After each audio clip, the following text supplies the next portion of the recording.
Run it, I can't take no loss. I don't even know what it costs. I hit the ground, then it go off. Yeah, hit the ground, then it go off. Yeah, I can't take no loss. I don't even know what it costs. Yeah, I hit the ground, then it go off. Yeah, hit the ground, then it go off. Yeah, run it, ooh, I really feel it's my time, think it's my year. Yeah, I really feel it's my time, think it's my year. Yeah, I really feel it's my time, think it's my year. Yeah, I really feel it's my time, think it's my pen ready.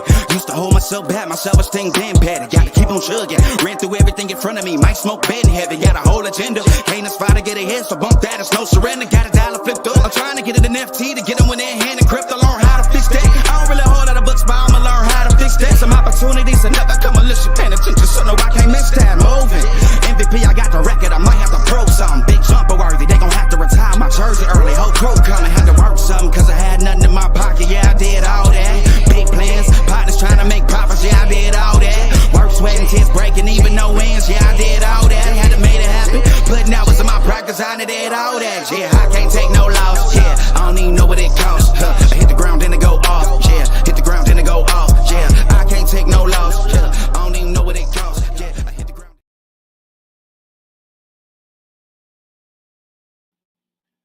What's going on, everybody? What's good?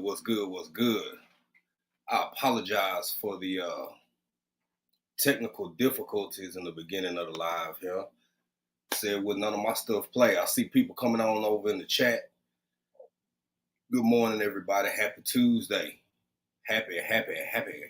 Let me see. I don't know what I'm going to look like, baby. I'm continuing.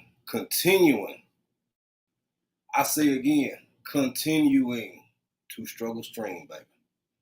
So I don't know. It look like it ain't clear, but it's decent.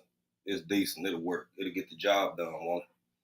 So hey, how y'all doing? No, I have not. I try to work on myself a little better. Your boy need to shave. I need to do a whole lot of things, but it didn't happen. Can y'all? Somebody let me know if y'all can even hear me. Can y'all hear me? Somebody hit me with that 5x5. Or just a yell work too. You know, keep simple. Who we got off in here? We got Psalm 146, Home and Garden.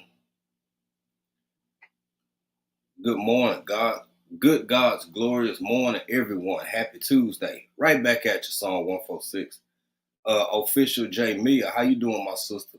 Said, like and share it. I'll be in the bushes working on my book. You work on that book, fam, because I'm low-key doing the same thing. But I know you got a story to tell for shizzle. J3, what's going on, my brother? AKA the Honey Slanger. My sister, Unbiased LLC, hashtag Purple Patch Crew, hashtag Ashy Gang. Yes, indeed.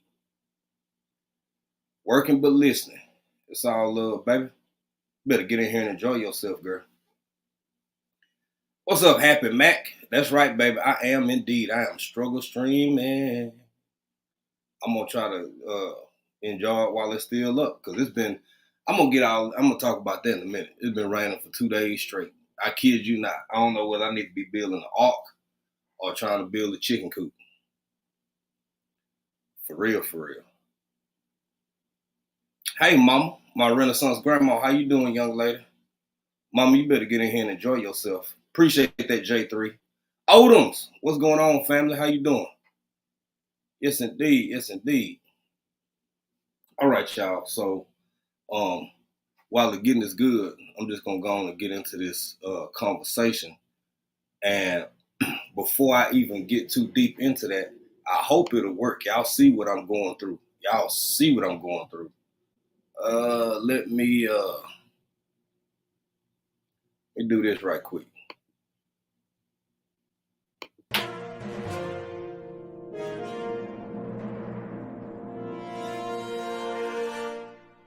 Ladies and gentlemen, get ready for the Crawfish Kickback.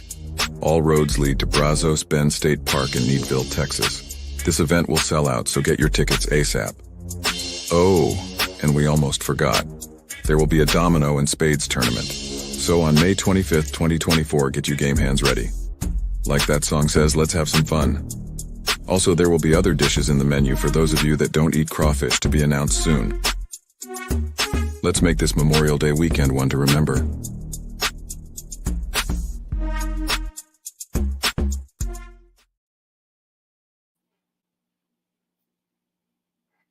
All right.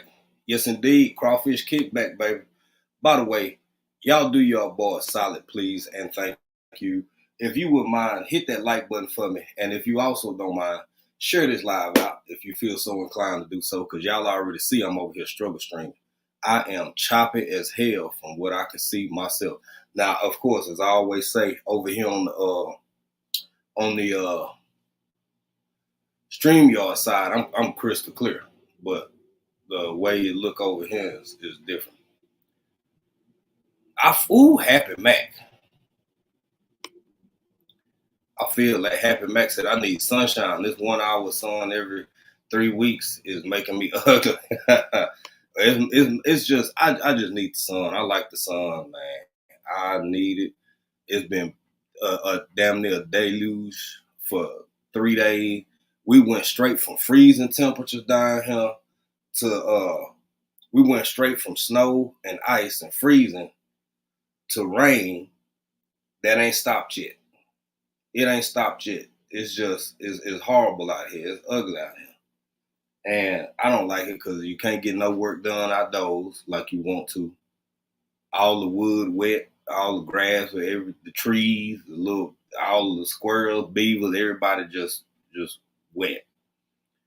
Jay the Motivator, what's going on, my bro? How you doing, family? Welcome in.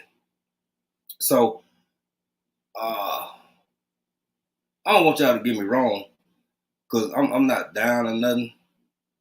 Odom said, yeah, somebody apologize to the sun. We need you. For shizzle, bro. For shizzle. Man, I think I'm one of them kind of people you can probably ascertain my mood. I don't hide my mood or expressions well. I typically don't. I mean, can I get through situations? Can I not show if I'm all the way up or all the way down? But according to my wife, it kind of just shows. It just shines through no matter how I try to portray it. Sometimes I don't even realize how I be looking. I'm in a great mood. I'm happy. It's a great day, rain or shine, but I would prefer some sun because I feel like some sun. And another thing, okay, Jay the Motivator said, hope everyone is doing well.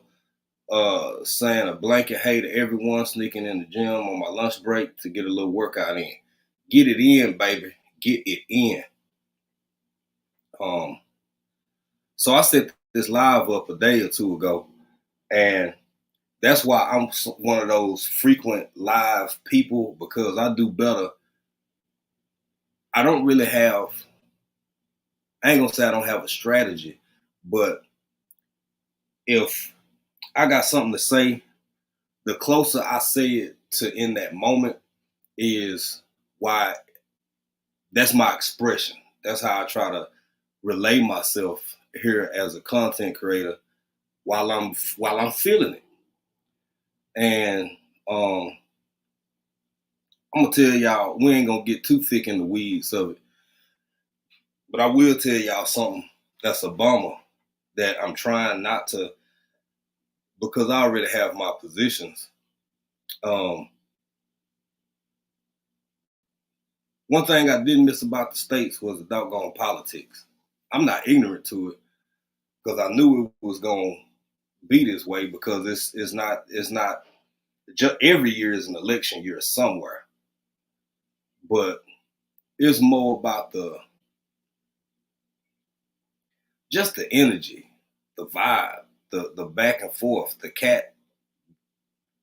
not cat calling, the meow here and there and back. And man, I guess I feel this way because I've lived long enough. I've been through enough and seen this movie enough times to know that everybody involved full of shit. Hell, in many ways, including the voting populace. And it's just kind of a bummer. Honestly, it is to me. And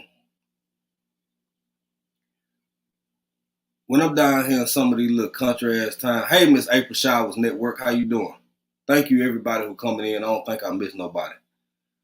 When I'm down here in some of these little country ass towns in Louisiana, in East Texas, man, folks going on with their life and going on about their business. You can see old Mr. Such and such, irrespective of race or color.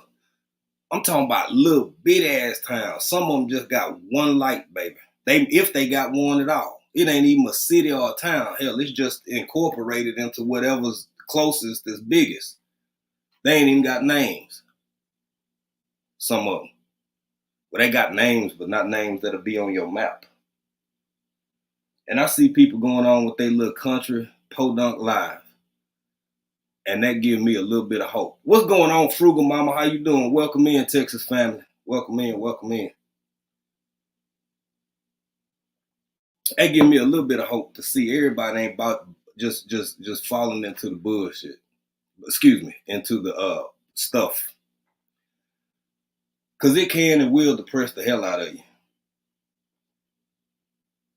It's something about seeing the tumultuous nature of people being sucked into a side, this side or that side. When it seems like so many people just want to live their lives, grow their gardens, raise their animals, and for the most part be left the hell alone.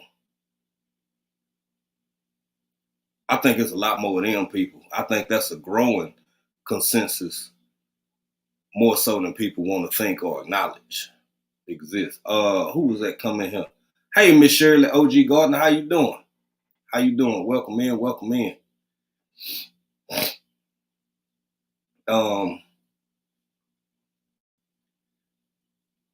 I would really hate to see the powers that be, whomever they may be.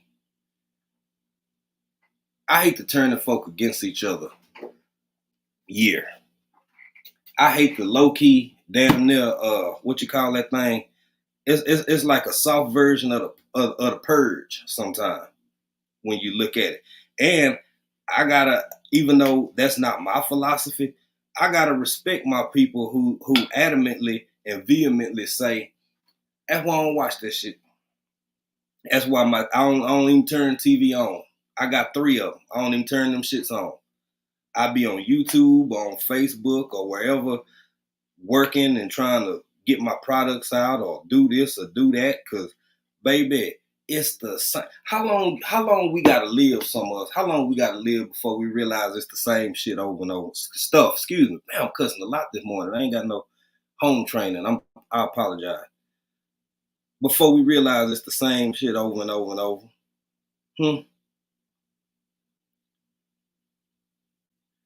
And you know, the squeaky wheel get the oil. All the attention go to the same people over and over and over every 2 or 4 years with their talking points, with they this, with they that. Meanwhile, people figuring out how the hell they gonna keep their lights on. Or put their car in the shop, or get their car out the shop. How they gonna pay their water bill? How they gonna pay off this credit card? Cause we ain't that far from Christmas. Folks done bought stuff for their kids, as they should. As they should. But every couple years, it's the same stuff. Over and over and over and over. Jason, what's going on, my brother? How you doing? Welcome in, welcome in. I'm actually glad Jason in here because you reminded me of something. First off, congratulations again on your 5K, my brother. Congratulations on your 5K. Well deserved and long overdue, in my opinion. And something that I noticed during Jason's celebration the other day, Saturday, if y'all ain't see it, y'all go back and catch the replay. This man just not hitting 500 subscribers and got all kinds of folk in his life. Got all kinds of love in his life. One of the most diverse audiences you will ever see. It was white folk, black folk, couple Tejanos. I'm sure it was a Mexican or three. I think I seen a couple Asian fellas. If they didn't come up, they was in the bushes. This man got a regular gun guy coming up for him and Shanna. I usually play with Shanna and give her a hard time. I don't even feel like it today. Because I really do admire, respect, and enjoy both of them. Great supporters, just all around good people. Where am I going with this? It's circumstances and situations like that that is actually how we gonna win. As a society, as a country, as a everything, that is how we are going to win or lose, in my opinion.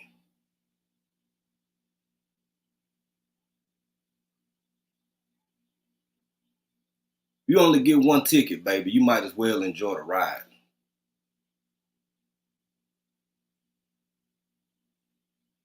Y'all know good and damn well it's some rich people. I don't give a damn what their political affiliation or ties are. I personally believe, because I can't prove it. I couldn't document it to the point where it was irrefutable, undeniable evidence of such. But I personally believe that there is a segment of our society, most likely very wealthy,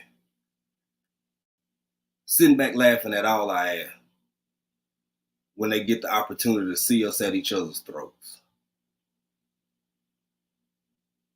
When they get to see the racism.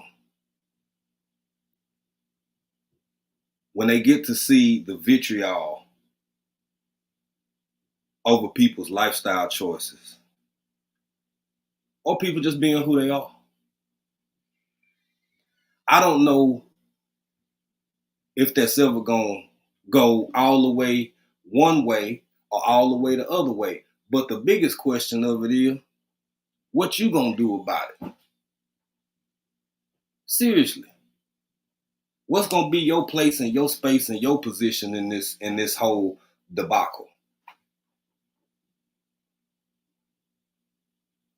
Are you enjoying the journey? Or are you living for the destination? Either one is fine with me. We all grown. People live your life how you choose to live it. I don't care. As long as it ain't directly impacting me and I ain't got to smell it while I'm trying to sleep, it ain't going to physically harm me, I'm cool.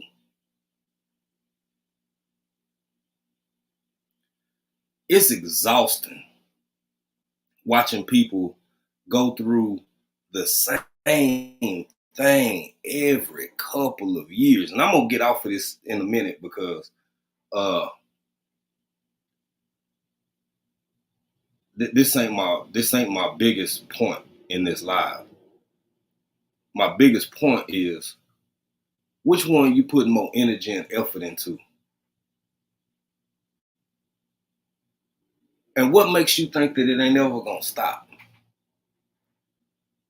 Oh, you good, Jason? You more than welcome, bro. You more than welcome. Same to you and Shanna over there. It's almost like, okay, we got somebody who I also love and admire and respect. We got one of the elders in the chat, Miss Shirley O.G. Gardner. Now, I can't speak for Miss Shirley, but I would assume with her being a little bit more seasoned than myself, because me and Miss Shirley ain't that far apart in age. She just a little bit older than me, according to her. And I ain't seen her birth certificate, so hell, I don't know. I think we about neck and neck. But let's just assume Miss Shirley is just a little bit older than me.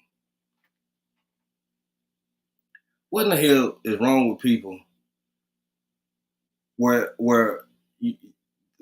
some of us live under the assumption that there's this point of arrival where if you just do X, Y, and Z, one day you've arrived, and then all your woes and all your troubles is over.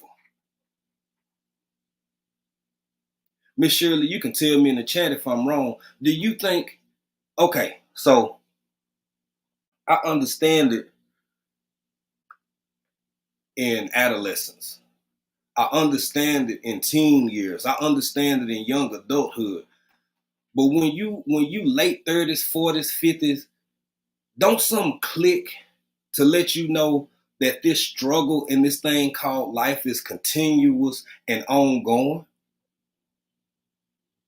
There is no point, in my humble opinion, of a final resting point unless we talking about death.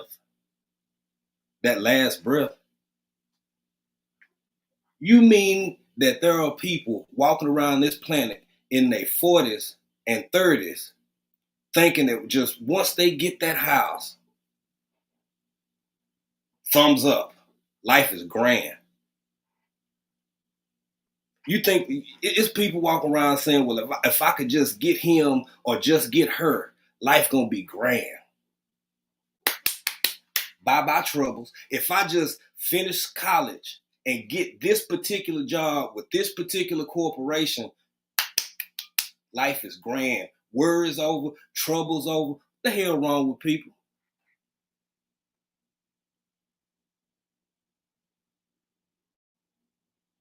Some of us live life, we can't see the forest for the trees. For real. Goals are important. Being ambitious is important. Having the desire and the drive and the fortitude to strive for a specific point is crucial. I'm not denying that.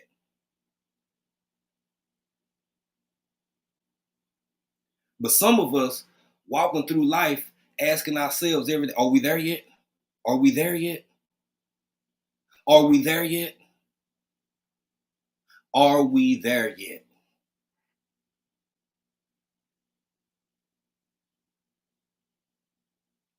If you really sit back and think about the final destination, you might turn your head and start looking out the window and realize you're missing some of these mountains over here. You might want to look out the other window and realize it's a whole ocean you ain't even turned your head to the left to look at because you're so focused. If I just get there. Are we there yet? And life done taught me that makes some of the most miserable ass people you could ever be around. On both ends, and I'm gonna tell you how and I'm gonna tell you why. Goal driven, focus driven, and being focused and goal oriented, thumbs up. Too easy. Yes, absolutely unnecessary. Sometimes to achieve and accomplish goals, we disappear ourselves from friends, from family, from other social engagements and in environments because we need that time.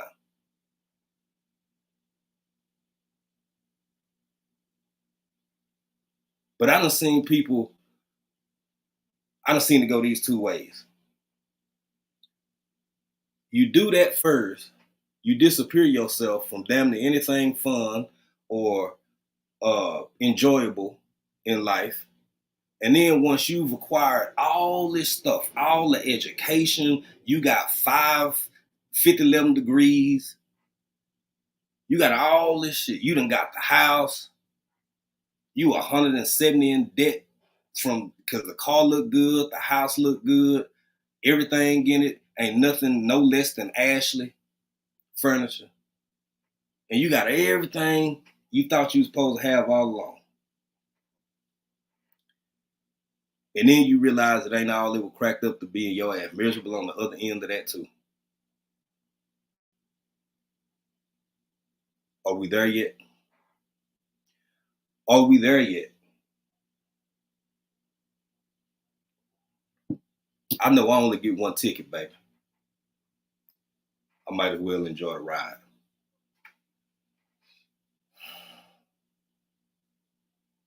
I'm not speaking for anybody or everybody for damn sure. I can only speak for myself.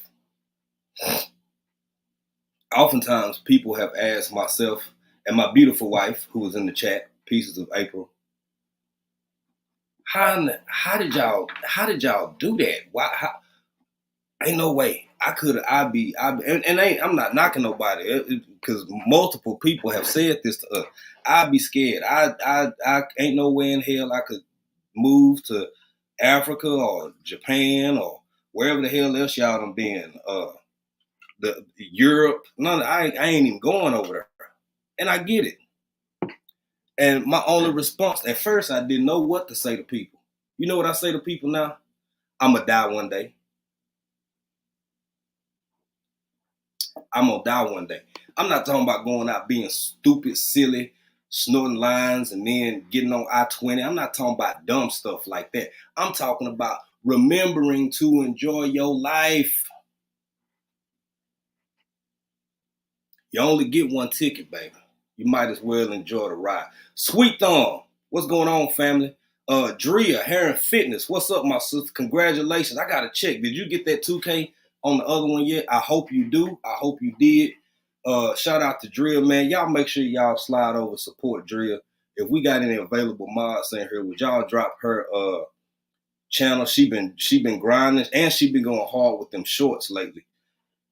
Really trying to boost herself and push herself. So y'all, if you are connected and you ain't been over there in a while, just go watch a couple videos, leave some comments, show her some love.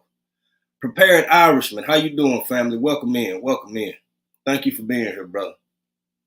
Thank you for being here. East Dad, what's good, fam? What's up, bro? Sweet Thumb said, well, I tried to go back to the bushes, but we gone trill, so now I might say my dumb stuff in the chat. Now, bro, you welcome in. I'm glad you're here. I'm glad everybody here. Y'all, something else. Your joy ain't gonna make sense to everybody else. We got official Jamie in here early. She said she working on her book in the bushes.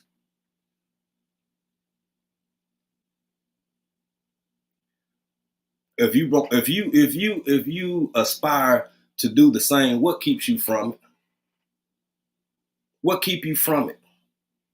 Besides you. Ain't nothing slowing you down except you. Once you reach a certain age in life, and I know I'm just speaking for myself on this one. How the hell are so many older people my age and up so easily influenced? And I say that as an influencer. If somebody's not encouraging, instilling in me and growing what I eat, what's up, my brother? If somebody ain't trying to help me be the best me that I can be, bye. And just because somebody got something shiny and they dangling it, in the words of Martin, that ain't no damn puppy. And neither am I. Ain't no damn puppy. Shiny things don't turn me on like that no more, baby. Stability does. Stability in person, in mind, in presence, in self. That's what get me jolly.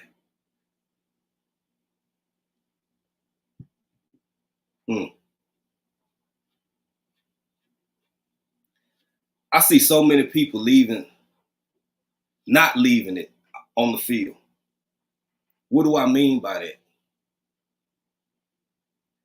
You got so many hopes and dreams and aspirations and this and that, and you will convince yourself first that you can't do it or don't want to do it or shouldn't do it. And sometimes people go out looking for validation, not from people who will say, bruh, sis, you better get up because you know you can pull it off. They purposefully go looking for people who say, yeah, girl, don't do that shit. Nah, bro, don't do that. Everybody writing books. Why the hell you gonna write a book? Everybody trying to form. Why you want to form? Watch you just no, bro.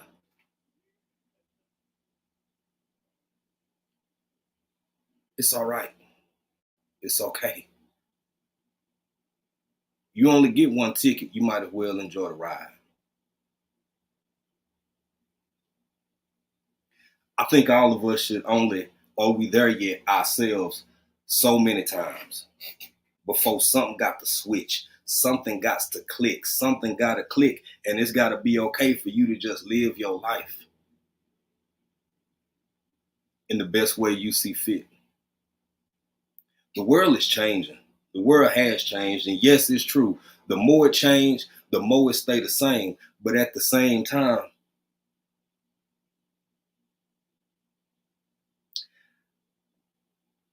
I personally choose to not let societal woes knock me off my square. Now, I don't personally, it ain't about condoning or this or that. We're gonna have a real conversation this morning. We're gonna talk about it for real.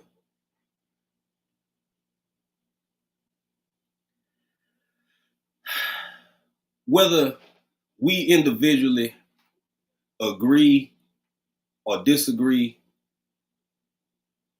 with someone's lifestyle as far as they heterosexuality, same sex, whatever, you gonna let that make you miss out on a good person? In my opinion, in 2023, don't get me wrong. I've met some LGBTQA plus people who was jerks. They were just jerks. They were assholes. No pun intended.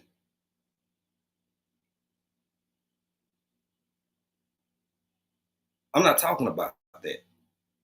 I'm talking about good people. That's all I'm talking about.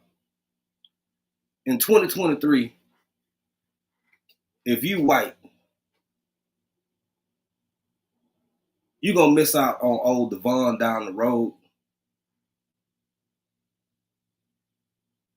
because he black and you just don't like black folk.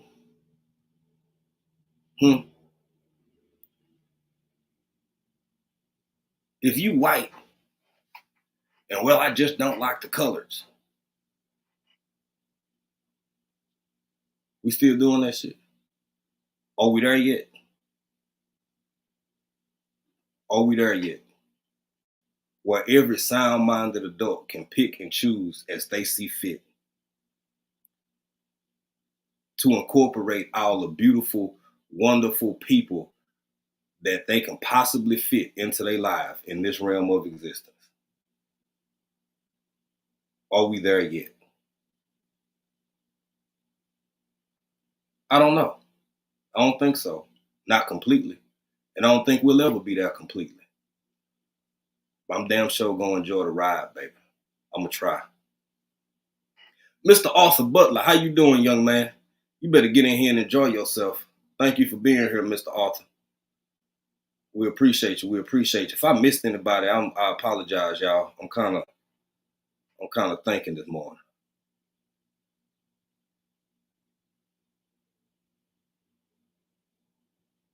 And I said I wasn't gonna touch on it no more, but I am, man. Really, every couple of years, these same squeaky wheels get the squelching and screeching and hollering. Do some stuff need to change? Of course. Damn sure do. It does. It does. A lot need to change. But I look at what's already changed in just my lifetime. And then I think about, I ain't even gotta go.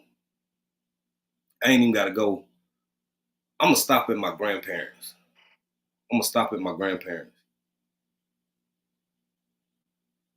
Now down here, round about my part of East Texas, my grandparents, both of them,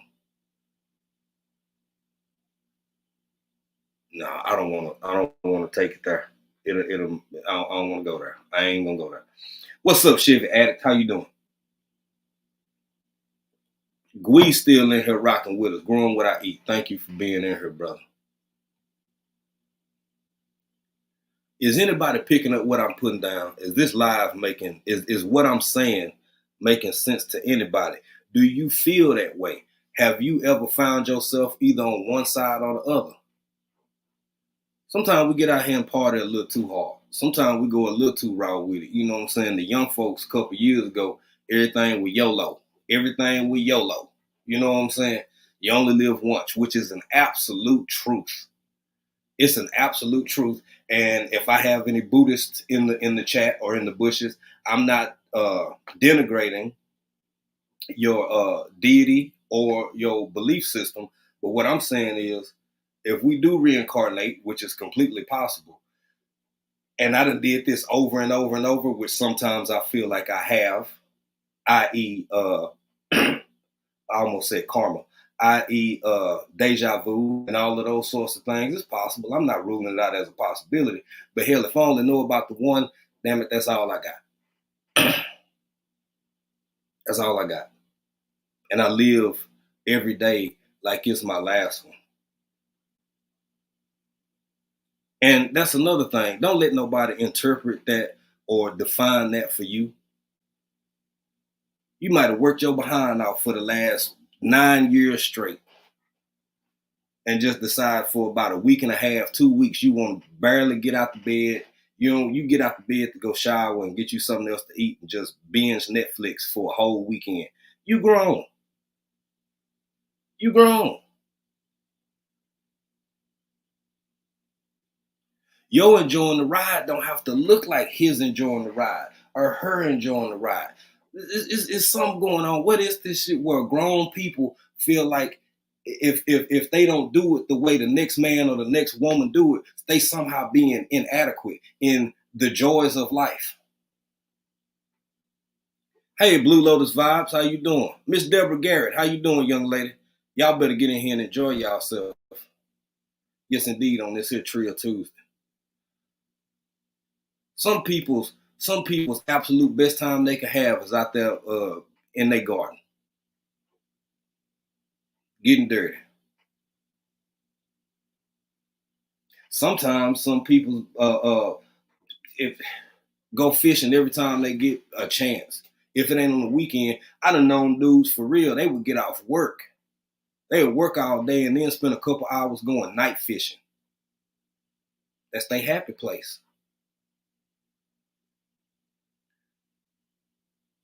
So you mean to tell me we as adults, it's folk out there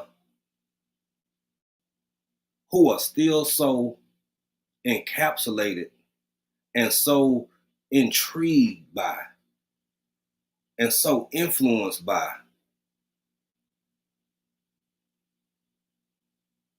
other adults that you missing out on parts and pieces of your life. I love it. I'll put it like this. Each dad, if he's still in the chat, each dad is a gamer, right? Each dad is a gamer. Each dad make time to come through and support as much as he can. And regardless of how people feel about other folk playing video games, grown men or grown women, for one, to start, people out here making 6-7 figures playing video games. So let's remember that part for one. And for two, you know what I always catch each dad doing? I bet you in the next 5 or 10 minutes, he gonna say, all right, y'all, I gotta go because I'm almost at work.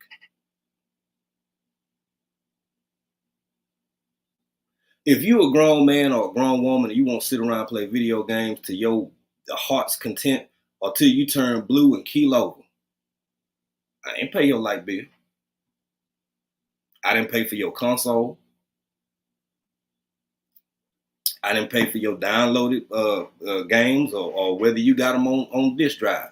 Don't nobody like disk drive no more. They say that the downloaded run better and all that. I personally, I'm not a gamer, so I like little boring games that I can just put the disc in and all that. Because every time you turn your Xbox on, you gotta do 500 updates and all that. I don't do all that.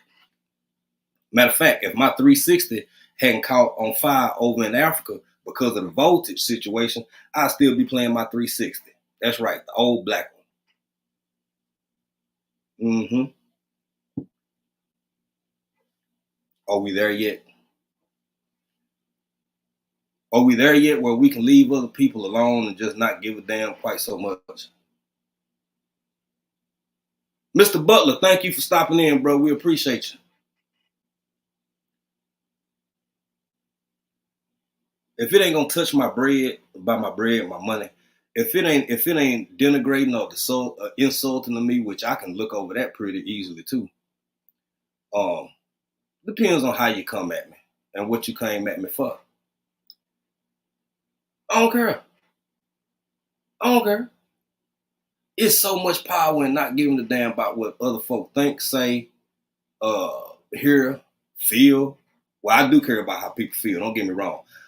It's in my nature to never deliberately set out to hurt or disrespect or offend anybody purposefully, because I don't care enough to do it.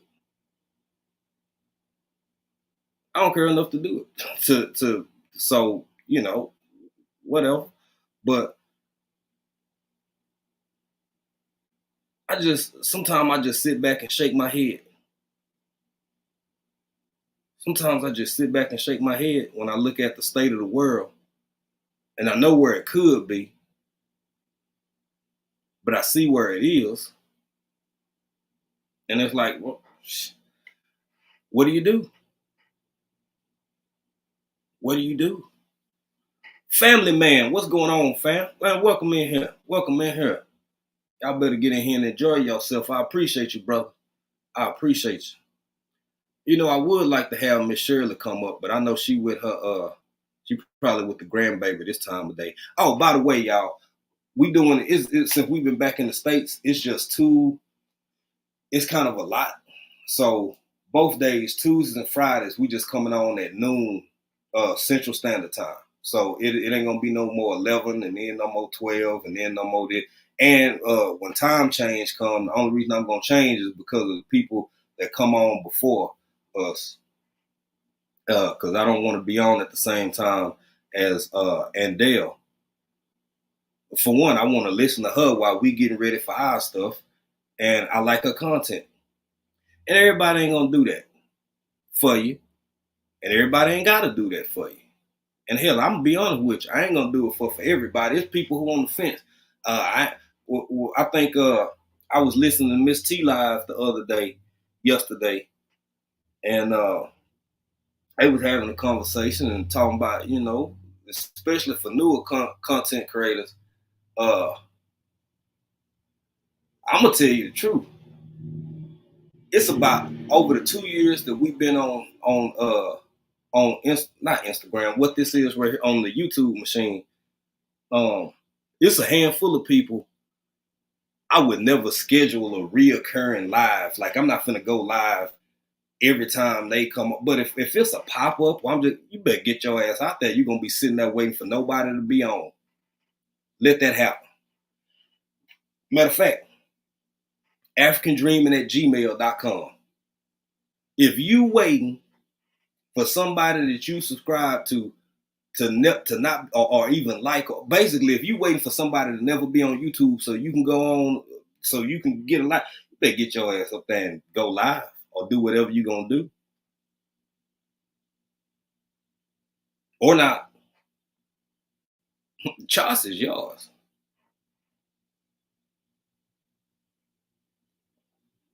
The choice is yours, my friend. But back to Miss Shirley. I know she back probably with her grandbaby, so she ain't got time to come up here. But this is one of the reasons why I love speaking to elders both online and the ones in my family that I can talk to. Because it never stops. It doesn't it doesn't end. It doesn't end. Okay, check this out. Realistically, let's just go through some of the more obvious yet unacknowledged stages of life.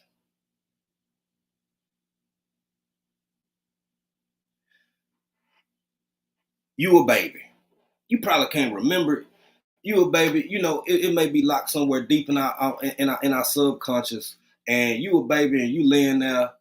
You know what I'm saying? Just laying there. You getting fed. You get being completely cared for because you ain't even got enough muscle definition to hold your ball good. So you just laying there like a baby like this with your blanket propped up with the ball red hair, and you just laying there enjoying life. You shit on yourself. Excuse me. You defecate. You pee. You somebody change. You doing all of this, and then you reach a point where you want to be a big boy or a big girl. I don't need these pull-ups no more. I don't need the hell out of here with these pull-ups. You still dribbling and pissing on yourself, but somebody gonna be there for you. And then you get to a point where it's like, I'm a big boy. I want to pick my own clothes, mama. I don't want you dressing me like we going to a revival every time I go to school. I don't want to wear these corduroys. I want to wear these jeans and this t-shirt. And I want to put on my LA girl. All right. And then you get to a point where, you know, that phase kind of fade out. And it's like, all right, well, I need to start working for my own money. And then you maybe get you a little job or a side hustle, and you realize how hard it is to get this money that you didn't even know how it really worked. Hey, pescatarian gardener, how you doing? And then you get to them teens, and you can't wait for nothing in the world more than just be grown. You just want to be grown. You want to be grown. You don't want nobody telling you what to do, when to do it, how to do it, or the way it should be done. Because damn it, I'm 17 and I got life figured out. I didn't cuss. I got it all figured out, baby. I can't wait to get out their house telling me what to do. And then you finally get that first apartment or that studio, and you working at Walmart, taking a 14-hour block of classes in college.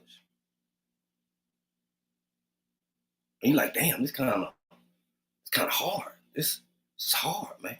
But I got it, though. I got it. I'm young. I'm full of energy. What's going on, Taurus brain? And yeah, I spoke to pescatarian. Yeah, man. Yeah, I got it now. I'm grown. I'm out here. You know what I'm saying? I got two roommates and both their feet stink, but it's cool because we clean up real good before the girls come over. You know what I'm saying? Febreze. And then that turned into, man, these feet stay stinking. Whole house smell like field house. So that ain't good enough no more. I got to go do this on my own. Now, you done went through all of these different stages just waiting for everything to be there and just be just right so you can, troubles are over. Yet it never comes. Are we there yet?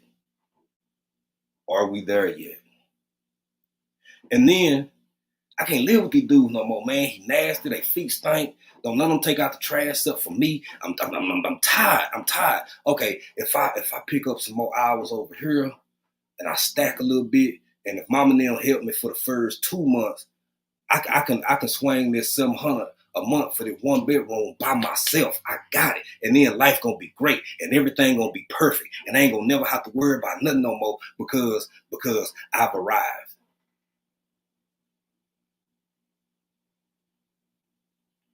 And then you get out there for real on your own, and wife, and life start whipping your ass in a way you could never imagine.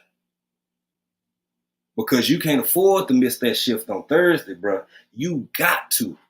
Because you done calculated your paycheck down. So then, man, I'm going to work hard at school. You know what? I'm going to move back in with my mom and them, right? I'm going to move in with my mom and them and see, I learned something. So I'm going to do it better this time. So when I get back out there, I got everything figured out because I'm 20 years old now. I ain't no 17-year-old no more. I got it all figured out. I know exactly what I'm going to do and how I'm going to do it. I'm going to stay with mom and them for a year. And then when I get back out there, I got it all figured out. Because when I get there, I'm gonna arrive. See, what I'm gonna do is go ahead and try to finish school a year early, because I'm just gonna work and grind and stack my bread, and then I'm gonna be working for such and such. I'm gonna be working for such and such as soon as I graduate, because I know somebody who worked down there. You know what I'm saying? I know somebody who worked down there. So I'm finna make this happen. And then you graduate and you get that job, hate everything about it. Hate everything about it. The people you work with, what you doing, how far you got to drive to get there. And the only thing that's different between now and then is your ass got student loans. Are we there yet? Are we there yet? See, now I know I only get one ticket, baby. So I'm enjoying the ride. And then it's like, okay, I hate my life. I hate my job. I hate driving well over here because I don't got to be at work till 7. But traffic's so bad, I got to wake up at 3:45 a.m. because I'm the type of person, I got to get my coffee and boo-boo and do all of it, maybe even take another shower or whatever before I leave. Yeah. So it ain't just the job. It ain't this, that, and the third. See, what I need love. So I need a woman. I need the right woman in my life. That's what's gonna make this all come together. And let's say you find her. So now you got all the stuff you had before, plus you in a relationship. Y'all mess around and get married.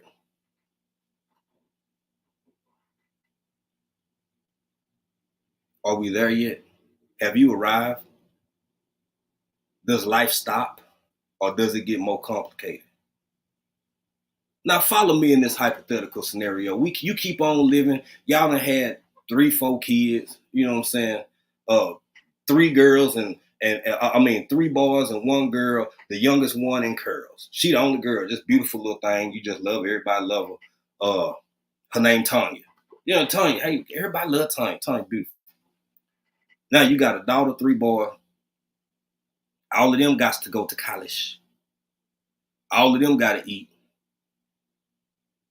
If you've ever seen one, a 14 to 16-year-old can finish a box of cereal by their damn self. I have nephews. Are we there yet? Are we there yet? I won't continue and I won't belabor this the thought process I'm going through, because y'all see where we at. Y'all see where I'm going with this. I am absolutely amazed and sometimes taken aback by how little it seems that people in my age group and on up do not always completely understand the fact that there is no end point until your end. Until your end, until your last breath.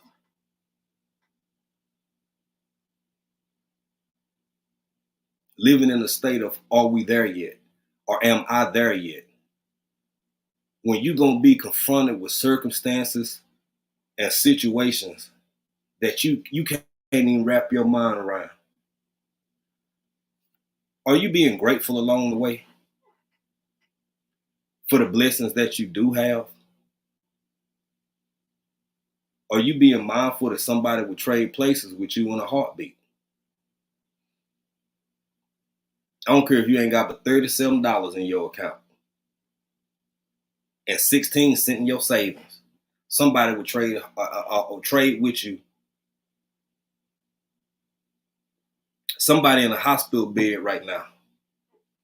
Somebody just got some bad news about their health yesterday or day before yesterday. Somebody behind bars right now that would love nothing more than to just be a free man or free woman. Somebody wondering how the hell they gonna keep the roof that they under, continue to stay under it.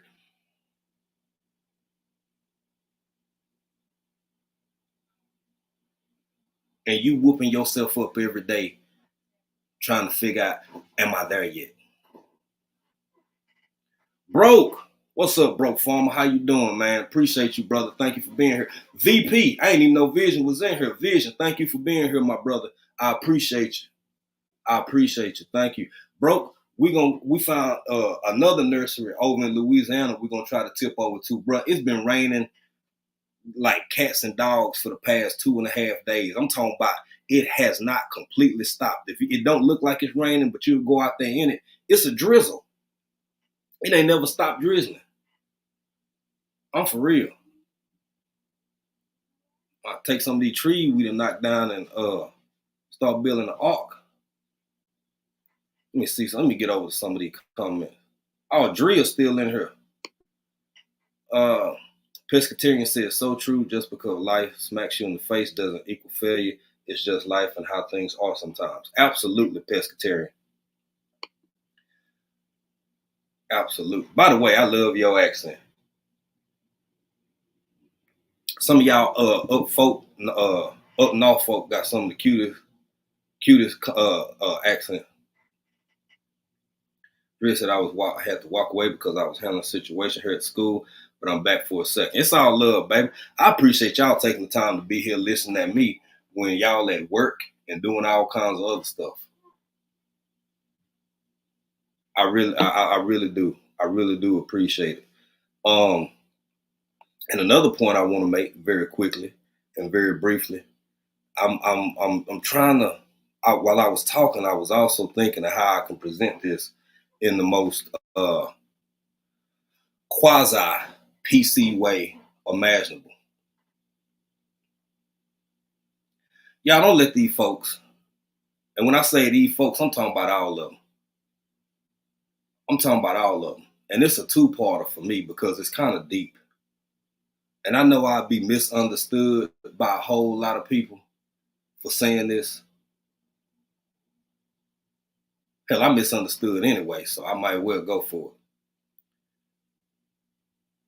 I know all the parts, not all the parts, because I'm not a woman, I'm not this, I'm not that, whatever. I know that America is so far less than perfect, right? I know it.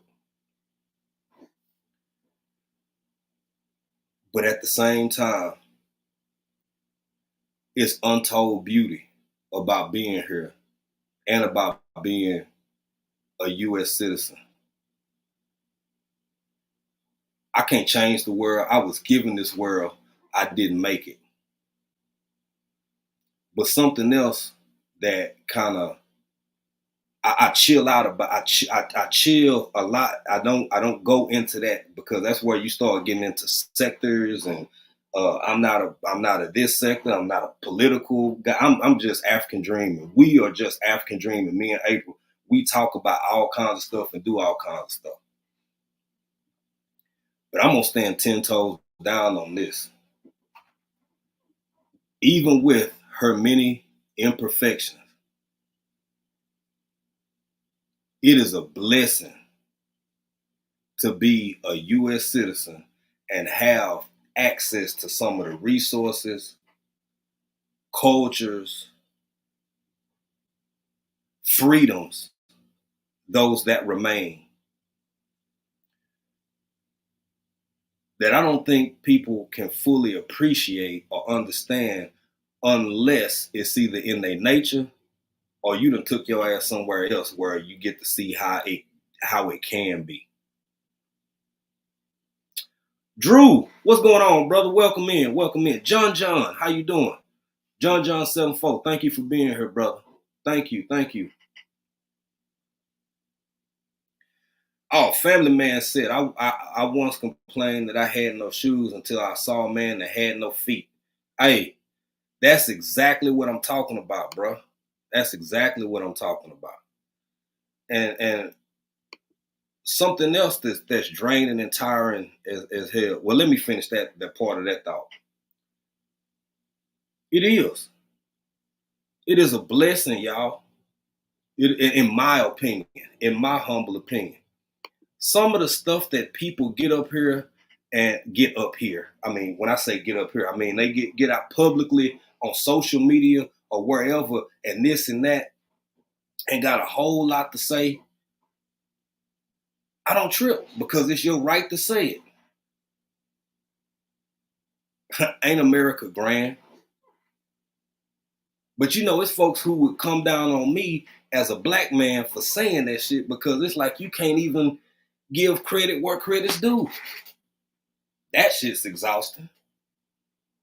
So I can't be a black dude with dread, with locks, that just sit up here and say I love my country because stuff been happening, it's still happening.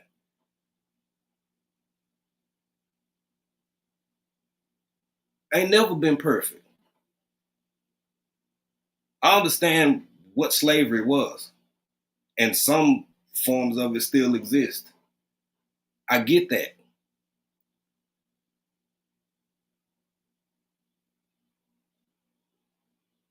But damn, man. You know how many countries don't have housing? It ain't no housing program. Is it wrong? Is it horrible that the wait list is sometimes 7, 8 years? Sure, you bet it is, but damn it, you got one. Tell me another country outside of maybe the UK. That's a given. I'm gonna go there. We ain't gonna get into UK and London and all that shit. Yes, there are countries that have better this or better that, but it comes with a price that you really don't understand unless your ass done either been there or lived over there. Ain't no TANF. It ain't no going to apply for no stamps. It ain't no Social Security. Y'all just don't know. I've been real, and I'll continue to be quiet. I'm just saying my little piece right now, and I'm gonna go back to shutting up. But when I see a whole lot of the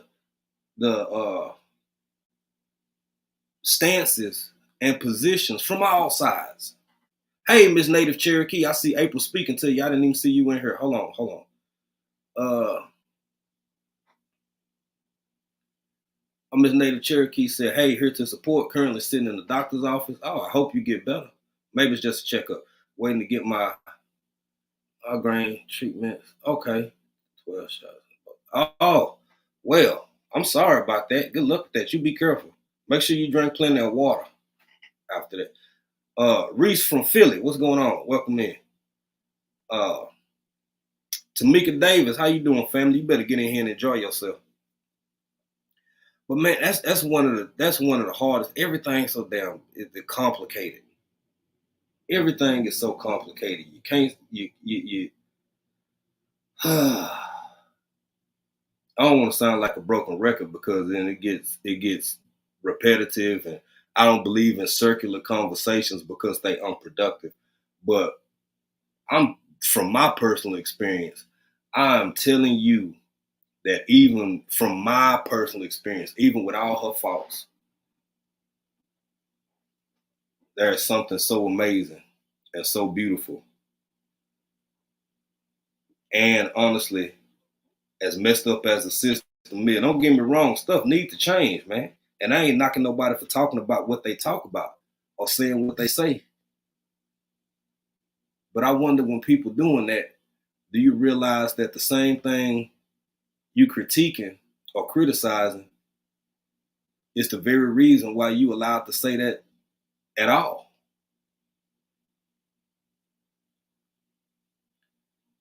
There are places on this earth right now, in the year of our Lord, 2024, if people lived or went somewhere else with that type of boldness and expression of self, you might find yourself getting your ass beat or maybe drugged somewhere and just out of here in real life.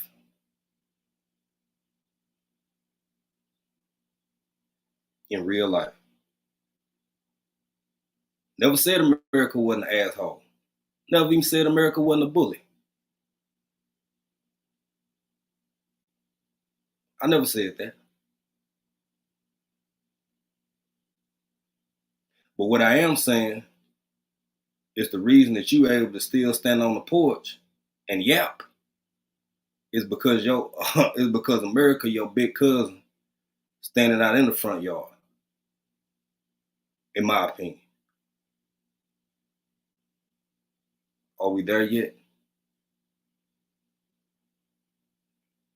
Are we there yet?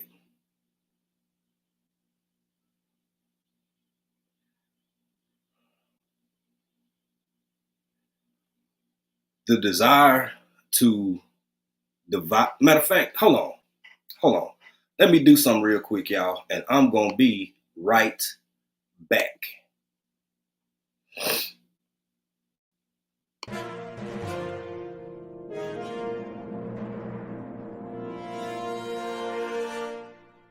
Ladies and gentlemen, get ready for the Crawfish Kickback. All roads lead to Brazos Bend State Park in Needville, Texas. This event will sell out, so get your tickets ASAP. Oh, and we almost forgot. There will be a domino and spades tournament. So on May 25th, 2024, get you game hands ready. Like that song says, let's have some fun. Also, there will be other dishes in the menu for those of you that don't eat crawfish to be announced soon. Let's make this Memorial Day weekend one to remember.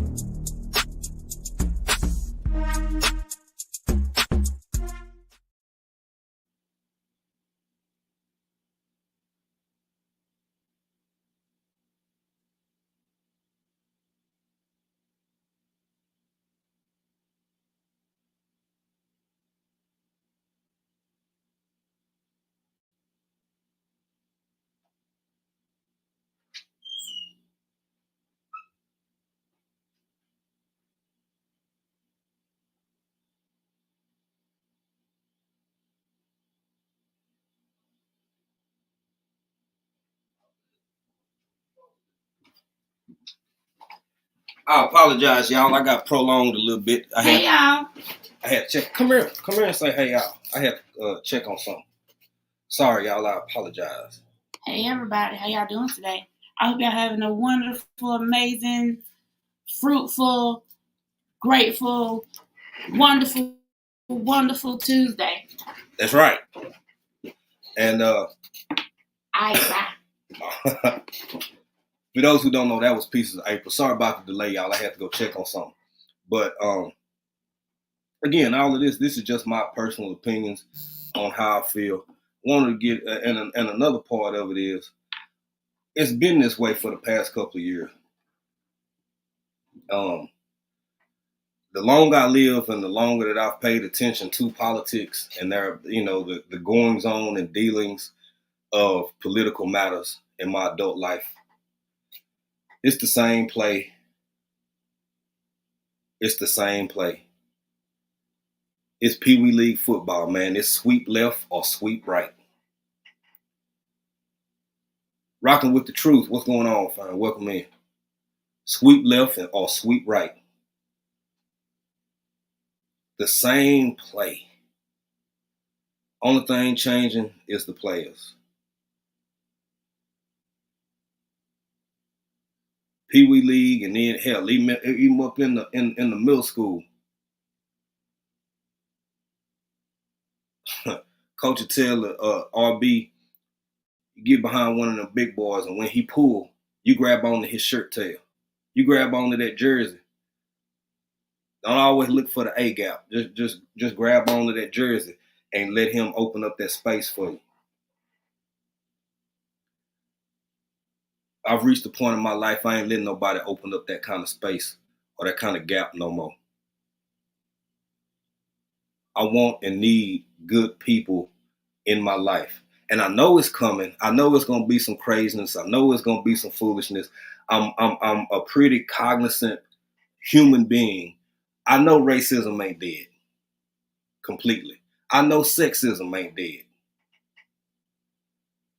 I'm fully aware that I'm right down here in deep East Texas, damn near Louisiana, and it's folks that will string my ass up to this day. I'm not dumb. I'm not dumb, people. But how long, over and over, collectively, will we allow ourselves to be played to the point where it's really like damn near the purge for some. Some people would love nothing more, I think. Buddha, what's going on, family? I'm saying you got to rock with everybody or smile in everybody's face or this or that, whatever. But being an influencer has taught me something in a profound way. Y'all ain't gonna, hold on, let me clutch my pearls. Y'all ain't gonna believe this shit. Influencers influence other people. Let me say this again. I'm gonna say this one more time for the people in the back. Influencers can oftentimes, or maybe sometimes, influence other people.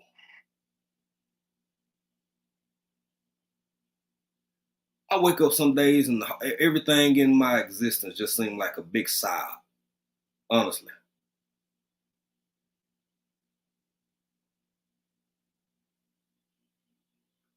Politics has never not touched, and yes, I said that correctly, has never not touched all things and all aspects of life, right?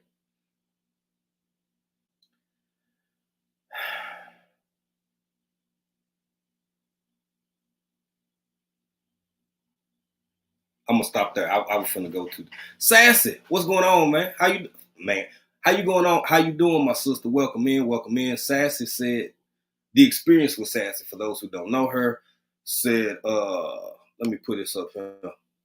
No, that ain't what I meant to hit. Say, hey, family, African Dream in the chat, in the bushes at work. So got to say hello to everyone at once. Hope everyone is good and blessed. Y'all, that's a one big hey and much love to everybody from the experience with Sassy, who is at work but still taking the time to listen to little old African Dream. Y'all, I said all that to say I'm not finna get played. And I hope more people adopt that positioning. If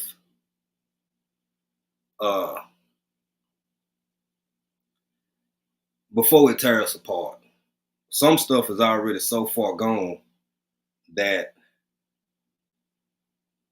I know I can't change the heart and minds of men and women.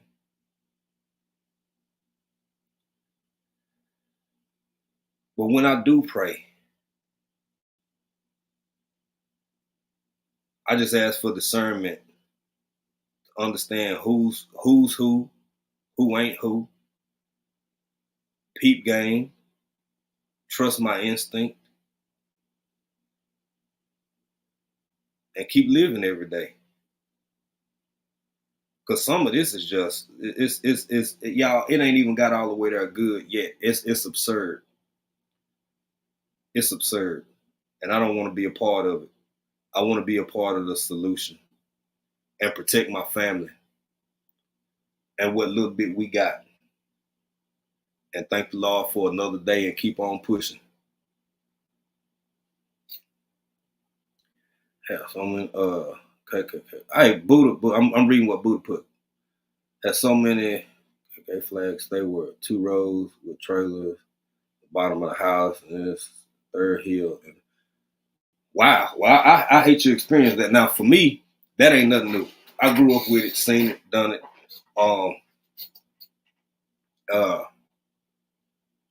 In my area, a lot of the folks who don't like me, they don't talk to me at all. They don't speak. They don't say nothing. The demeanor is obvious, and so on and so forth. And that's where we go our separate ways. You know what I'm saying? You don't bother me, I don't bother you. And if we do have to interact, it's just business. It's straight business. It is what it is. Bam, bam, bam. You do what you do, and I do what I do.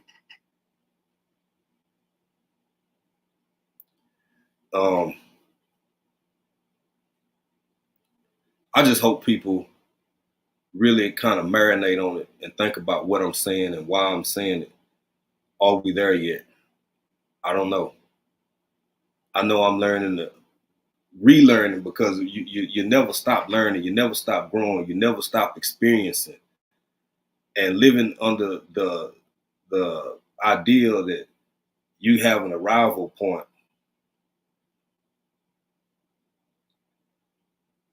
where life will be so grandiose that, troubles are over. And anybody who'd never cared for an ailing or sick or bedridden or in poor health parent,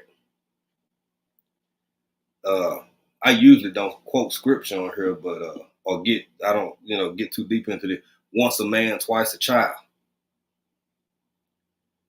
Once a man, twice a child, baby. You find yourself caring for your parents the same way they care for you at some point in life, if you live long enough. Real talk. We're gonna keep this one short. I'm surprised my internet is still going. So I'm gonna drop the link very briefly. Anybody who wanted to come up real quick, fast, and say their piece, and we're gonna go on and wind this one down before my intranets call it quits on me. So the link is in the chat, and there was some other points I had, y'all. I have to,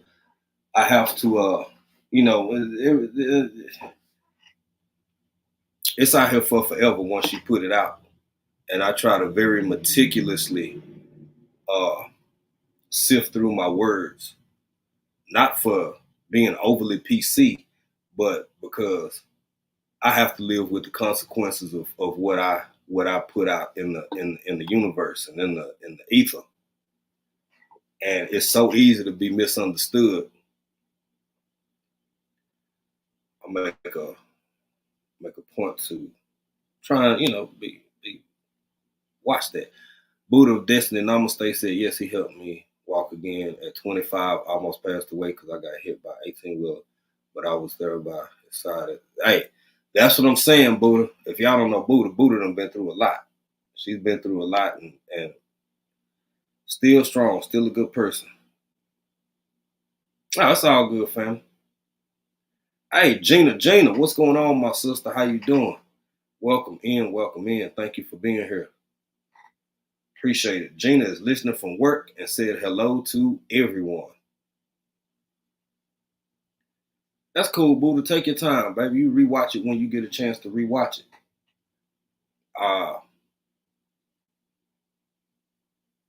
It's easy to I don't know. It's everything got a thin line, family. Everything got a thin line, in my opinion. The longer I live, the more I realize that. All work and no play, well, that ain't quite gonna get it. And all play and no work, that damn sure ain't gonna get it. Unless you got free room and board somewhere where you can just squander and just kind of, you know what I'm saying? Outside of your average 13 to 14-year-old, or maybe I'll say 15 to somebody who old enough to have a job, but you got a job, but bro, you pay your cell phone bill. Oh my. I'm not discrediting that because that's one of those positions where under normal circumstances, that's where pre-adults and young people can kind of start understanding the concept of money and how to manage their money, whether to spend or save, to pay a bill on time, all that kind of stuff, right? So I'm not knocking them, but I'm just saying it's a damn big difference when you got the world on your shoulders and you doing it all by yourself and you ain't got nobody to go to. If you don't get it done, it ain't getting done. If you can't afford to pay it, it ain't getting paid. Miss D's Hollywood Garden, how you doing, family? Welcome in, Miss D. Thank you for being here.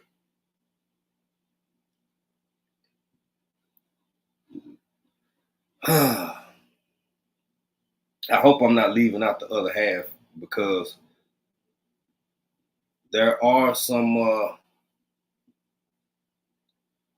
hell, I go and put it out. She said, what's going on, family? How you doing? Welcome in, birthday girl. A couple days back, but it's still all good.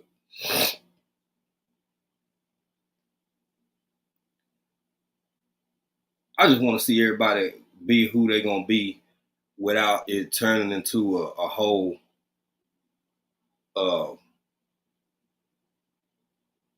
kerfuffle. A kerfuffle. I hadn't been home in some years, but I did forget something. And again, y'all, don't think I'm unaware. I know where I'm at. I know where I'm from. I get it. But a part of me forgot just how polite and why it stood out everywhere else I done been, not only in the States, but in the world. The whole Southern thing.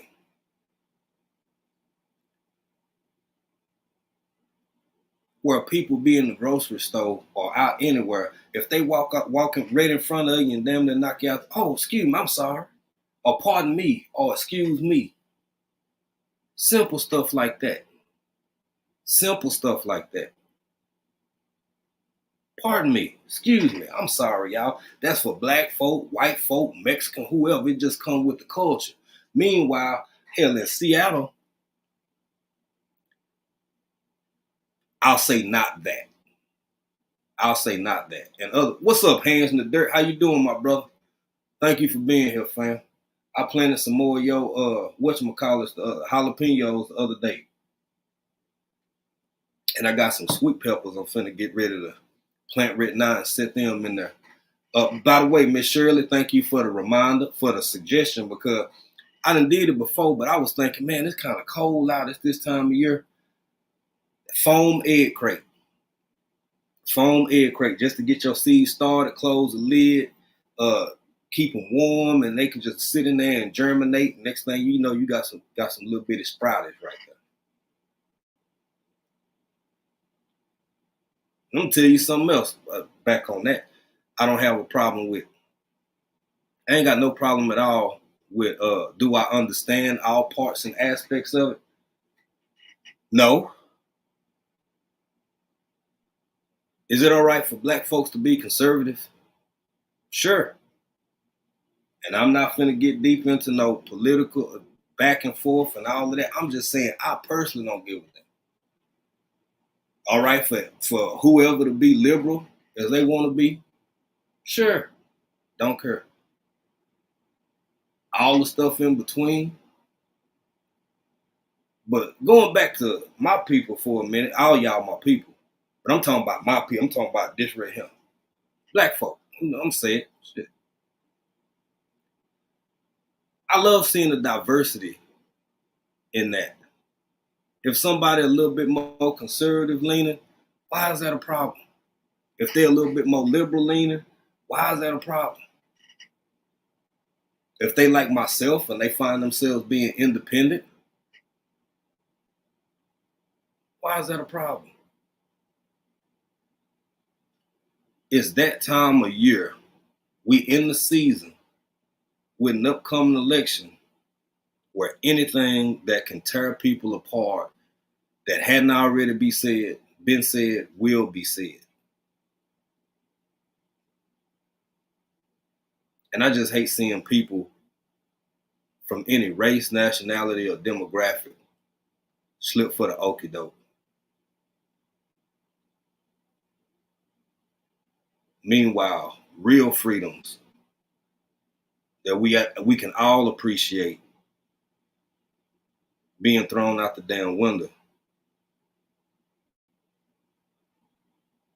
by both sides.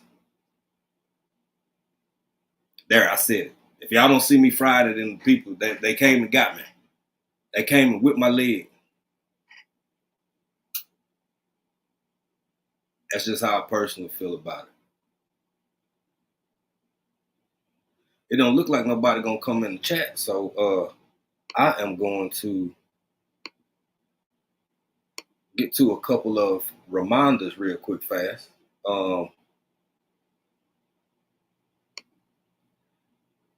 Get to a couple of, hold on, let's see, somebody.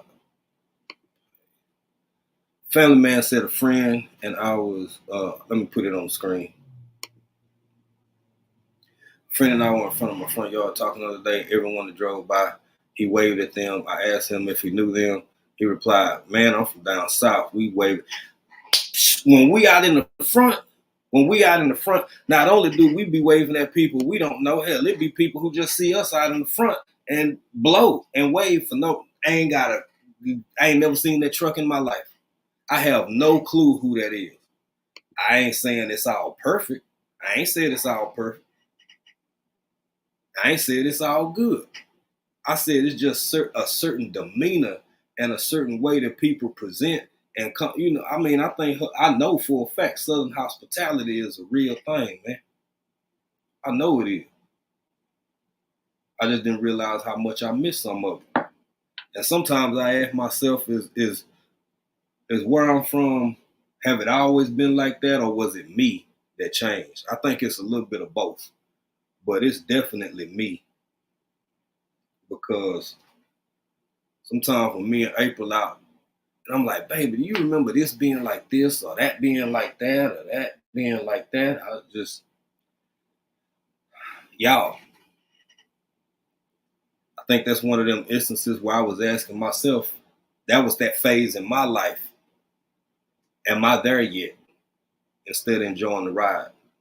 Even times we would come back home for like, hell, I'd be on leave 30 days or something. Come home for 2-3 weeks. And just couldn't see the forest for the trees.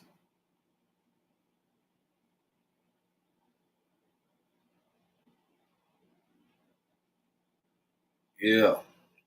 Oh, before we get out of here, y'all, I need to say this. Today is Tuesday. So you know what's happening on Tuesday, baby, at 3:30 Central Standard Time. 3:30 Central Standard Time, Unbiased LLC is coming on. Salon Diva is coming on today. I believe right after Unbiased, and Salon Diva only be on for about an hour or so.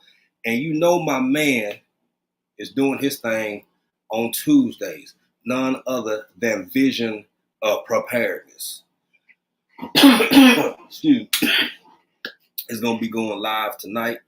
Tomorrow is Wednesday, baby.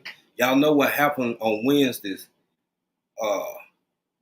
We got Hands in the Dirt, The Everyday Life of Ann OCD's Chick, and Bougie Prepper doing their thing on Wind Down Wednesday. So that's tomorrow. And oh no, he didn't. Oh, hold on a minute. Oh no, he didn't. Y'all, look what. There we go.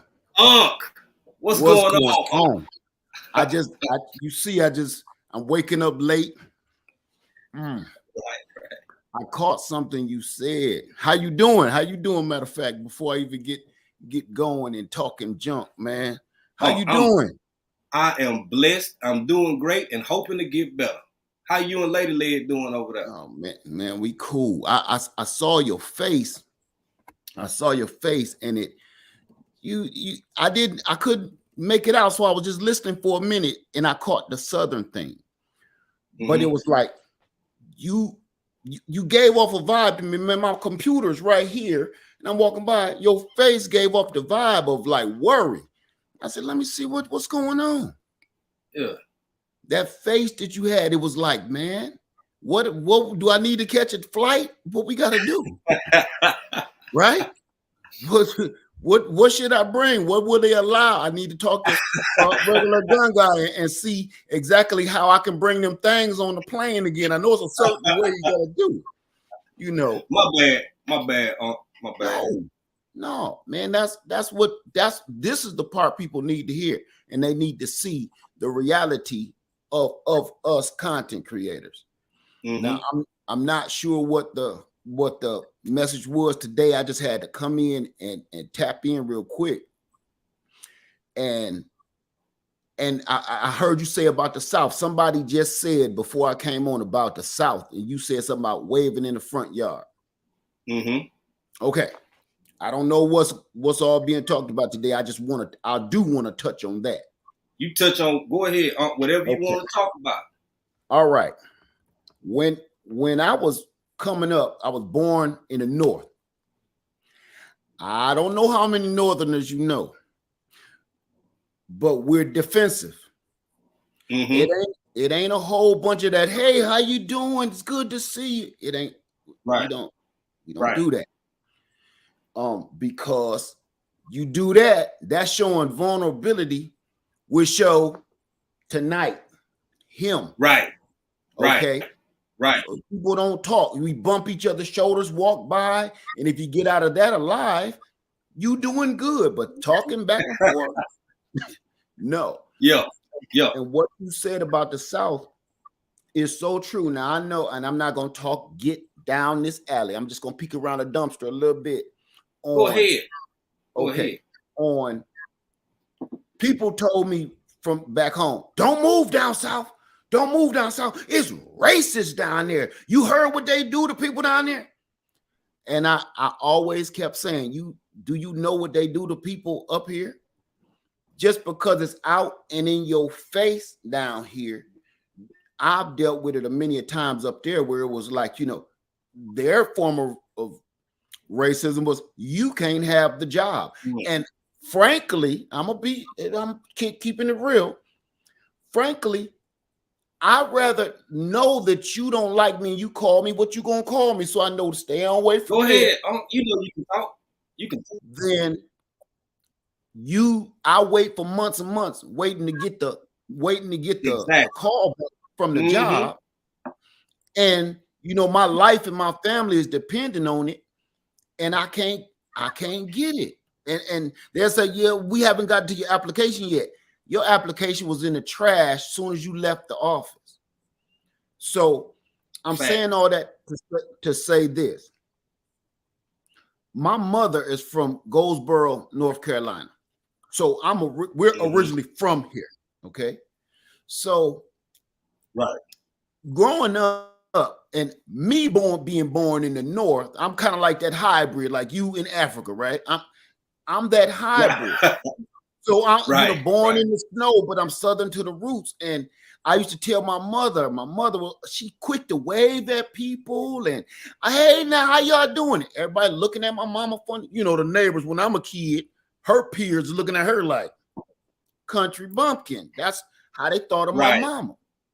My mama gets shirt off her back. Oh, what's wrong with your car? You need a couple dollars? And I was, Mom, give it that's Randy. Don't give him nothing. Don't let him know you got no money. Right. So when I came down here to live, I'm gonna back up. One of the first times I realized that everything I was born and trying to protect my mother from. Hey, Pieces of April, how you doing, sister? I'm trying to protect my mother from being noted vulnerable. And the first time I ever came down south and stayed any period of time, I felt like I was in the twilight zone. I felt like I was in the twilight zone. I went because my wife is from Mississippi, right? She from Louise, Mississippi. I never been down here before ever in my life. We go to Louise, Mississippi. I promise you, the whole city is about big as my backyard here at Freedom Acres. I mean, about Easley Island, the whole city. People running up to us as we come into town like I'm the president of the United States. Right. And they waving and kids is running down. I'm paranoid. And I'm like, what? I'm like, what is this about? Lady Lead like, chill, you be tripping. I told you be tripping. That's why she's so mellow and I'm so loud. It's that Southern love. And I'm gonna say this. I caught a little piece of you saying something about the difference between our folks. Not on the internet. Internet tripping. Every time Led come up here, I got that energy, man. My energy don't leave. I ain't going nowhere. All right, my energy tearing stuff up. Can y'all hear me? Can everybody hear me? Because I see Jay over there pop locking. Difficult. Keep it pushing. Get Led back here in a second. Yeah, they said I'm good. It's you, Jay. Jay is the one is messed up. They saying I'm good, bro. Well, I'm gonna finish. I'm gonna go ahead and finish what I was saying because I don't want to keep y'all long. when I went to Mississippi, it was one of the most beautiful, literally life-altering, life-changing experience that I ever had in my life.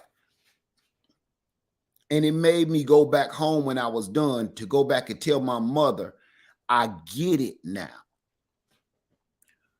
When I met everybody in Louise, Mississippi that was so laid back, everything was minimalistic, everything was calm, everything was the things that I would thought was horrible in the city was beautiful in Mississippi.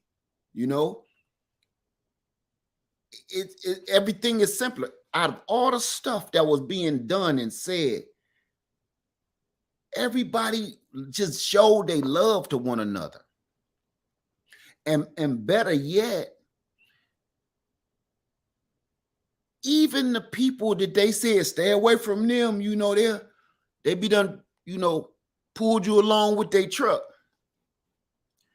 I was in stores that I've only heard about on television. I'd never been in a Piggly Wiggly until I went to Mississippi. I've never been in I can't say that. I was about to say Food Lion, but I've only heard about Piggly Wiggly. I've never actually walked down the aisles of a Piggly All right. Wiggly. You good, Jay? But those people that they said would drag me behind a truck were some of the nicest folks. Now, I ain't saying they wouldn't, okay? But they sure pretended that they wouldn't, you know. They sure, if they was pretending, damn it, they need to go to Hollywood because they were some great actors. Because I ain't see nothing but love the whole time. Remember, I'm not in Texas. I'm not in North or South Carolina. I'm not in Florida. I'm in M-I crooked letter I. Crooked letter I. Humpback. You know, I'm in Mississippi, the place where they done made movies about the places I need to stay away from. It was beautiful. It was so beautiful. They didn't let me know, oh yeah, we need to leave up here. Really, me going to see meet my wife's family was the turning point in my life of we out of here. You tell them. Okay. I knew we leaving. Like I'm ready to leave from up north.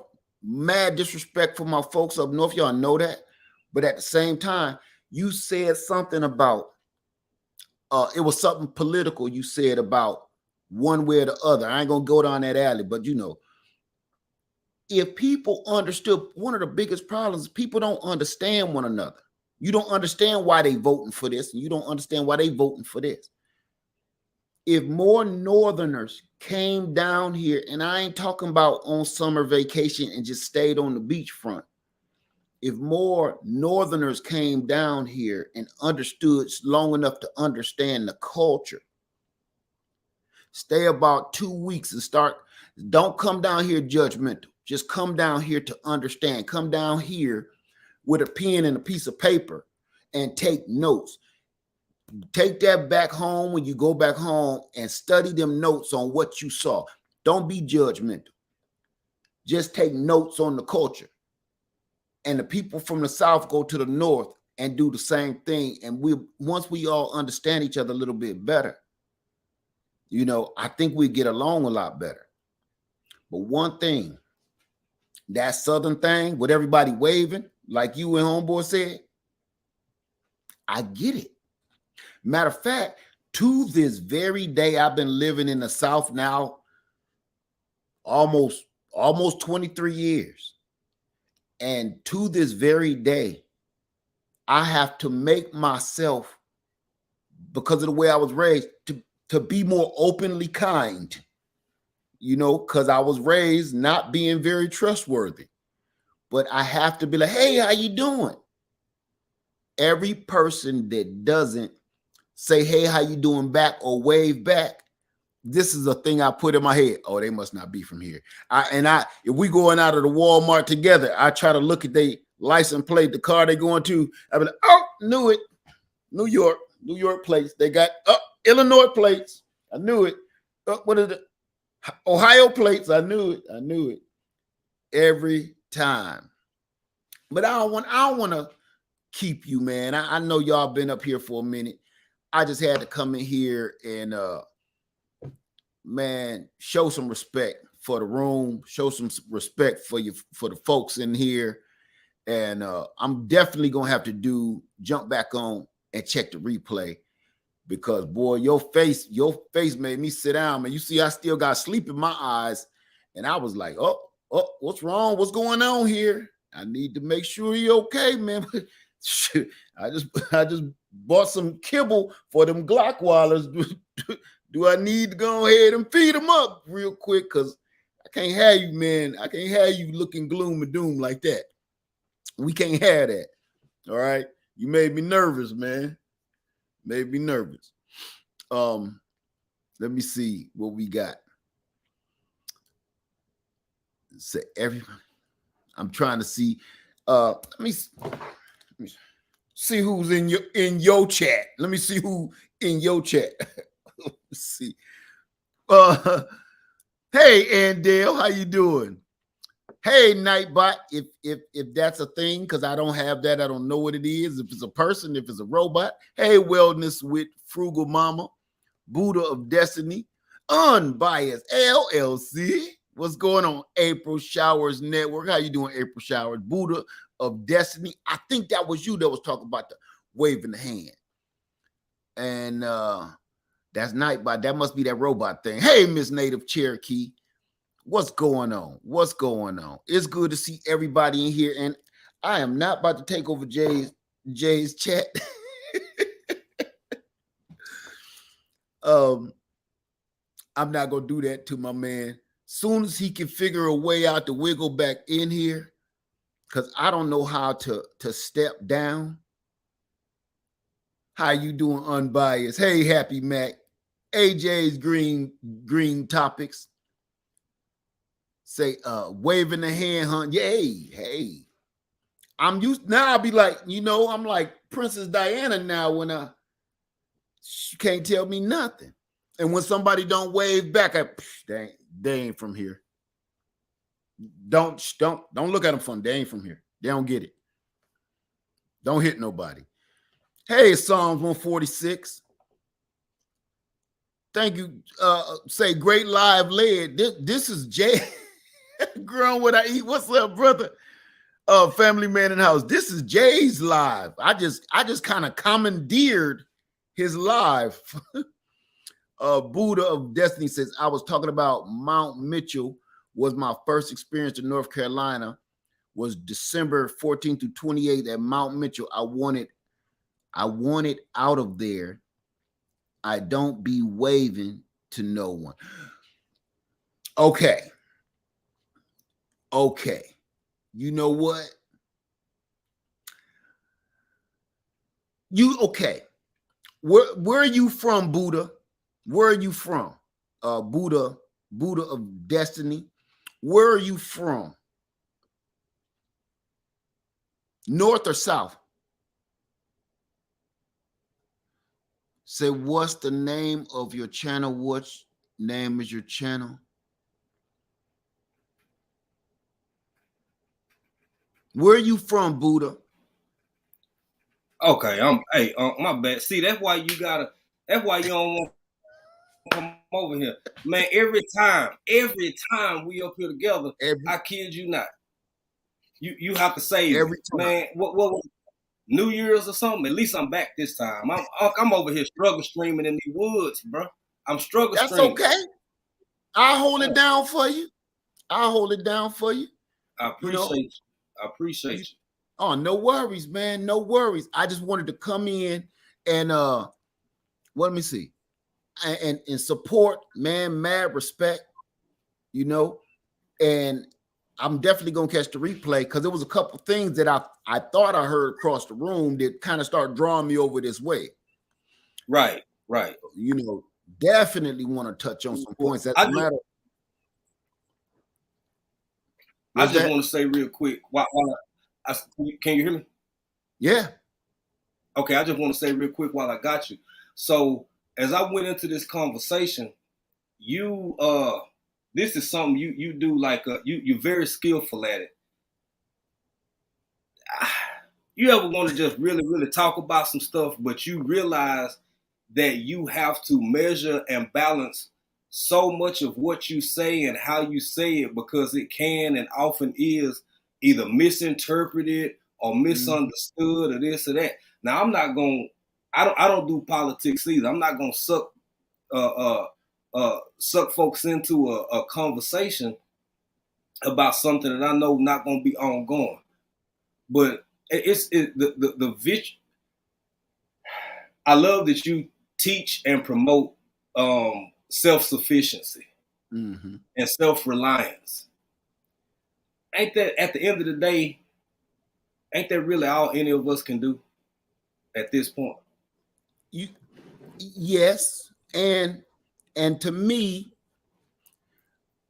it's like I was saying earlier before you came back, we need to be more universal, find a universal point in everything, because everything, when you have a good and you have an evil, you have a light and you have a dark, they gotta come together somewhere to differentiate themselves, right? There's a line between them somewhere to say this is light, this is dark. Don't nobody want to meet on that line and talk about nothing. Right. You can be light and you can be dark. Okay, but we have everything: good, evil, light, dark, fat, skinny. Everything comes to a medium somewhere. And I think that medium is there where you're supposed to be discussing how to work this out. But don't nobody want to meet right there. For instance, here I'm gonna do this on yours. Oh, go ahead. You at home? Go ahead. Go ahead. I was thinking this, man, and I was gonna do it. And like I say, I always bite my tongue, and I'm not gonna go overboard here. I just want to make a point of what you're saying. I hate politics. It ain't. I don't just not talk about politics because I know it's a never-ending battle between one color or the next, Bloods, Crips. You know what I'm saying? It ain't that I don't want to bring in the weirdos and stuff. It's because the only thing I've understand, I'm running up on 51 real quick. And in my 51 years, I've realized something, even as a child. It don't matter what side you on.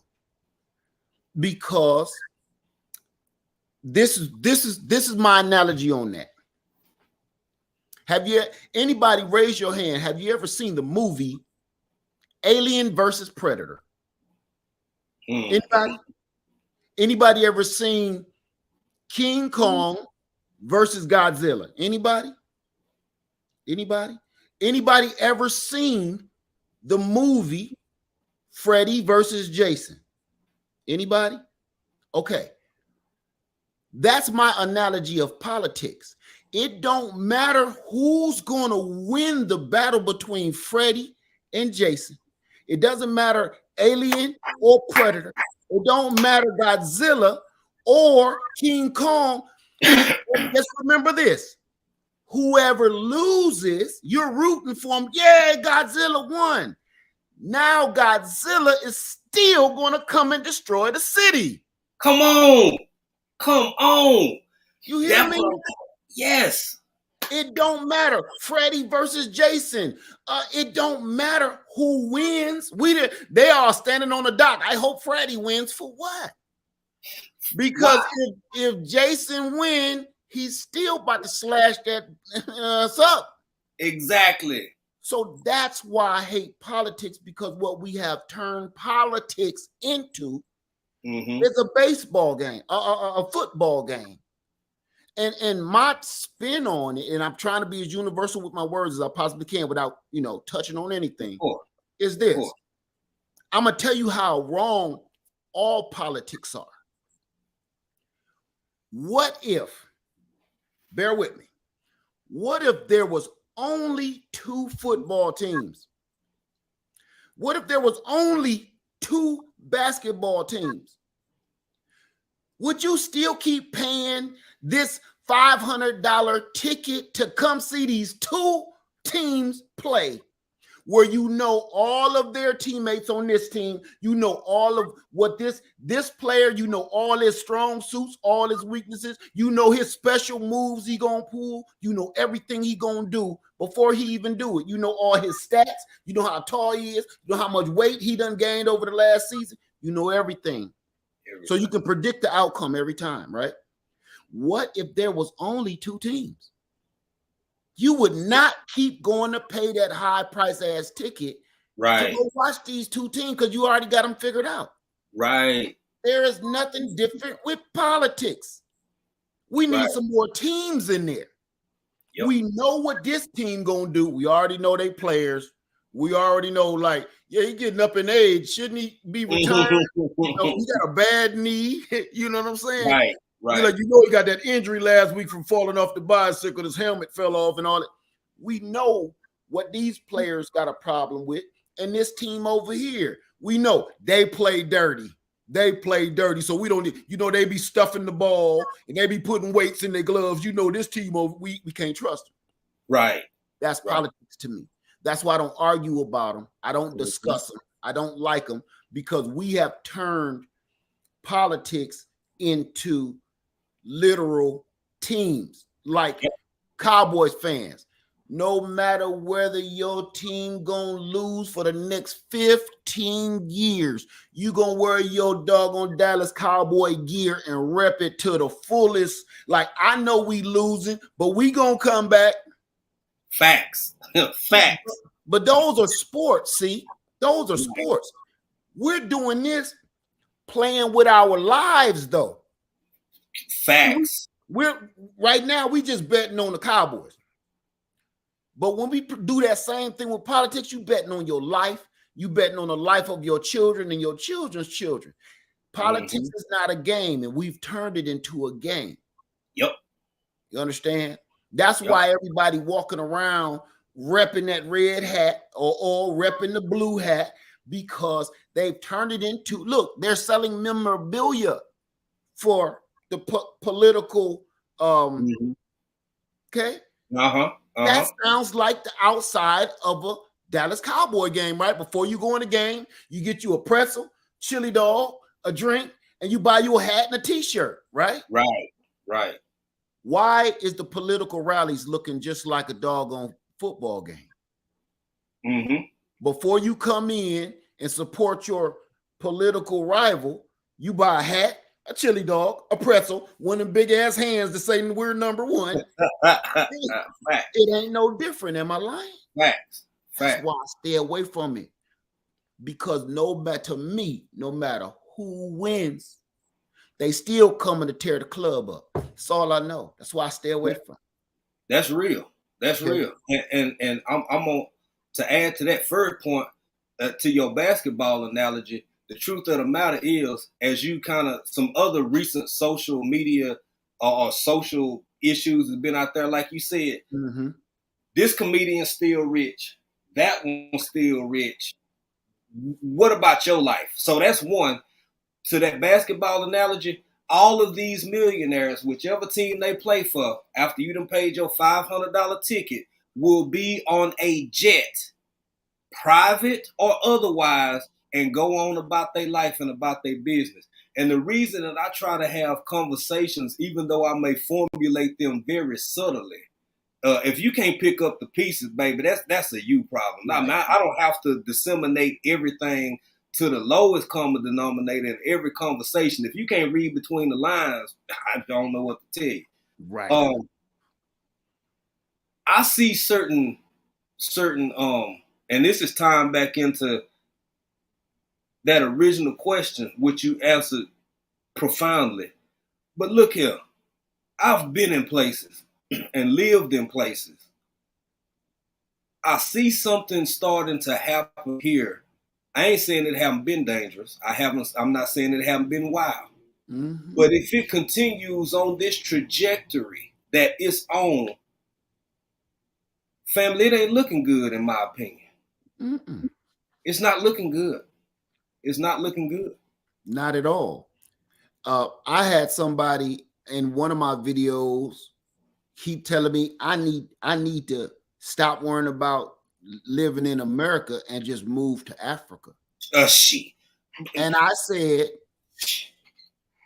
they said you need to go back home with your brothers and sisters in the motherland. I did not deny those were or may not be my, okay? Mm-hmm. Didn't deny anything. They got highly upset when I told them I'm not going anywhere. You understand? Right now, at the climate, in the height and the climate of the world today, I'm not going nowhere. To me, right now, leaving your safety zone, wherever you was born and raised, and you know where the fences to jump to run away. I ain't gonna say from the police, but you know when you run in through the hood, you know what corners to dip around, who garage to hide in. Okay, well, to me, leaving your safety spot right now is the equivalent of a tornado is coming, and you go outside to videotape it. That part. Okay. That part. Where's Henry? He went outside to get some video footage. I don't see him out there. Get back in the basement. That's what No, that's real. That's real. And as somebody who freshly back to the States, I'm gonna tell y'all something. That is one of the reasons why African Dreaming as a channel didn't just blow up. We got to Africa in 2020 to Tanzania. We traveled over East Africa, Kenya, this, so on and so forth. What Led just said is 100% right for a lot of different reasons. But I saw channels who went from a couple of hundred to a couple of thousand to like 20 or 30,000 in a matter of months because of what he just said. Oh, we all got to come home. We all got to go back to the motherland. We all got to do this. Bullshit. And I'm telling you why. The reason that I'm still sitting on a couple thousand subscribers is because I'm not finna lie to myself or lie to y'all. I would never tell everybody. It come with a consequence. We could have caught the hype. We could have rode the wave of everybody come. Bullshit, man. Y'all Africa's hard as hell. Especially if you ain't never been out your own city and I saw people. I can call April in here right now. The shortest time, and we talking about somebody who in our first interaction, this was another diasporan living over there, right? Literally told me all the stuff that they sold, got rid of, did this, did that, yada, yada, no, nothing. 3 weeks. They made it 3 weeks, had never been out of the United States of America, had lived in 2 places. One of them was, I think originally Delaware and Arizona. Originally from Delaware, lived in Arizona, felt like they were traveled and seasoned, got rid of all their got rid of all it and moved their ass to Africa and made it 3 weeks. Family, we could have been in that position, baby. That's one thing. I got, matter of fact, y'all, we're about three videos away from 500. And you can go back through all of them and you will never catch me saying one time, everybody need to come home.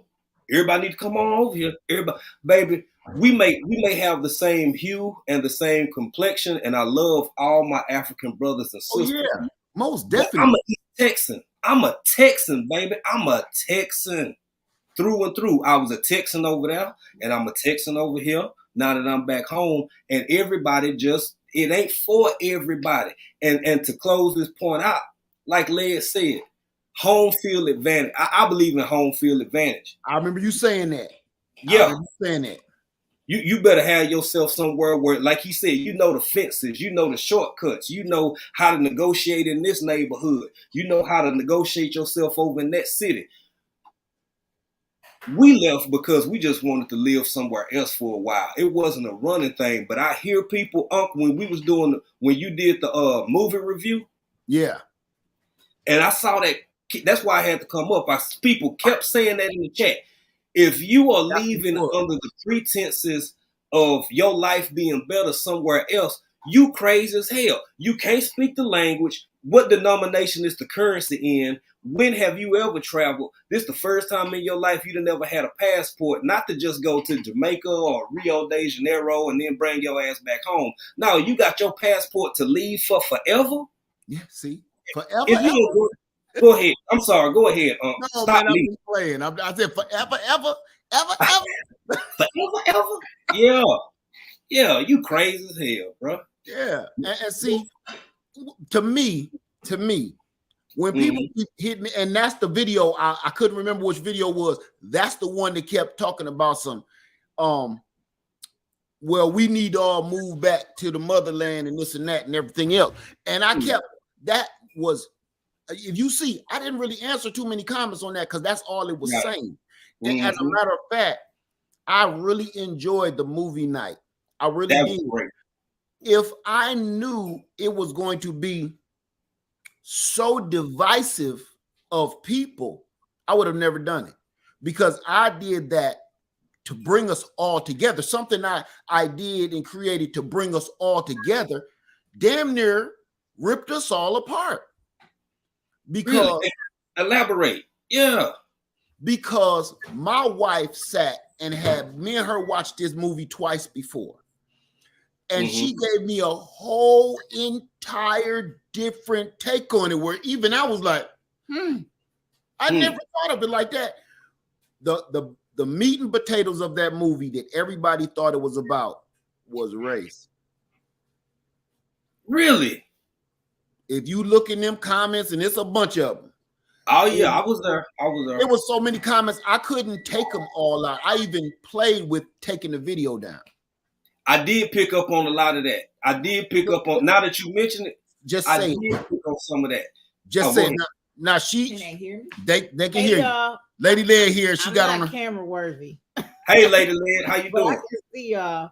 But no, I felt like everybody kept on pointing out who was the dumbest person and who they thought they were most like and who had the best situation. And to me, it was this. Everybody needed everybody. Everybody needed everybody's quirks that everybody had. The person that people thought was whack had something that was needed. Each one of them did something or caused something to happen that would not have otherwise happened if they weren't the person they were. So instead of us being divided and saying, I'm going to stay away from people like that, or I'm going to stay away from people like this, we all just need to come together. That was the message I got from it. Yes, ma'am. And Yes, she ma'am. has spoken.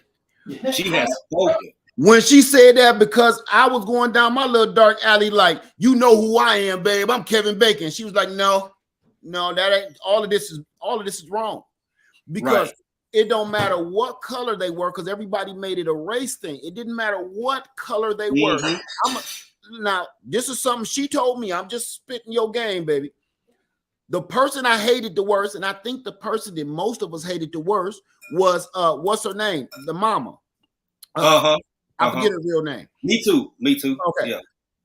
She was actually, even though she was a Karen, everybody else was so whack and lame and beating around the bush. She the one said, I said do this. I said do that. If she wasn't getting on people's nerves, wasn't nobody about to do anything. Right. And I didn't think of that until, and this makes me think of that, which when she said that, it made me think of this. Us content creators here on YouTube, when we like, look, go get a piece of land, go did, don't know, you said it earlier. Don't nobody want to hear that. Don't nobody want to hear you telling them what they need to be doing. Nobody want to hear that. Right. People want to do what they want to do. Totally understandable. But I'm a grown ass man. I'm gonna tell you sometime. Every blue moon, I need to be kicked dead in the nuts to get up and move forward. You understand? Now let's keep it 100. Yeah. It was about 3:00 in the afternoon. I still got on my doggone pimp roll. I need to be up and at 'em. I'm talking about wiping sleep out my eyes at 3 p.m. That's bum talk. You know, that's bum talk. Yep, but you earned it this one. You earned it this one. No. You don't think I so? need to be up and getting it. How much time has been wasted? Now, if she would have woke up, hey, you were supposed to drive all the way to Freedom today, which I was. Yep. I'm not even supposed to be here. I'm supposed to be on the doggone trail. Nope. Where am I at? Waking up. It's morning. When I slept the night away. This every blue moon, we all need to hear somebody. Look, our parents, we didn't want to hear our parents tell us what to do. Get up, go to school. When we was at a certain age, we were like, oh, they're trying to tell me what to do. I know I gotta go to school. No, you don't, or you would have been gone. Right. Don't you gotta go to work today? Yeah, I know I gotta go to work. I know. Well, let's go. I don't need you telling me. Yes, you do, or you'd be gone by now. Yep. Yep. So every blue moon, we don't like the orders when you at work. Hell, when you at work, did you count all the money? Look, how you didn't count all the ones. They're still under the register. Can we get that counted up? Come on, we got to go. Right. Boss. Right. But you like, he act like he all know everything, all coming over here. I know what I'm doing. If you did, you'd have had it done. Fact. So to me, we don't always like the people that sometimes need to kick you in the nuts for a little bit of guidance, a little bit of extra, deep in the back of your mind, you be like, here you go. Quick example. I made a drawing about the solar system I was building the other day, and I caught out the corner of my eye. Somebody said, hey, Led, you forgot the battery. Right before I was about to be like, shh, mind your business. Give me a second. Right. I looked at the board like, I'll be damned. I forgot the battery. I'm about to tell people everything. And I did. Sometimes you need that. Yeah. Yeah. So, we all do. But that also, in many instances, and I didn't think about that until Lady Led just said what she said and you said what you said. That I know her real name is Julia Roberts. I forget her character's name. That's it. Julia Roberts. Julia Roberts. I forget the character's name, but she did come off giving that persona, but at the same time, it just shows you how and I could tie this back into YouTube, how difficult it is for the person who is, let's call it what it is, leaders. If you a leader and you decisive, you like, okay, I might not be 100% sure, but we can't just stand right here. We either gonna have to go left or go right or something. What all that comes with is a lot.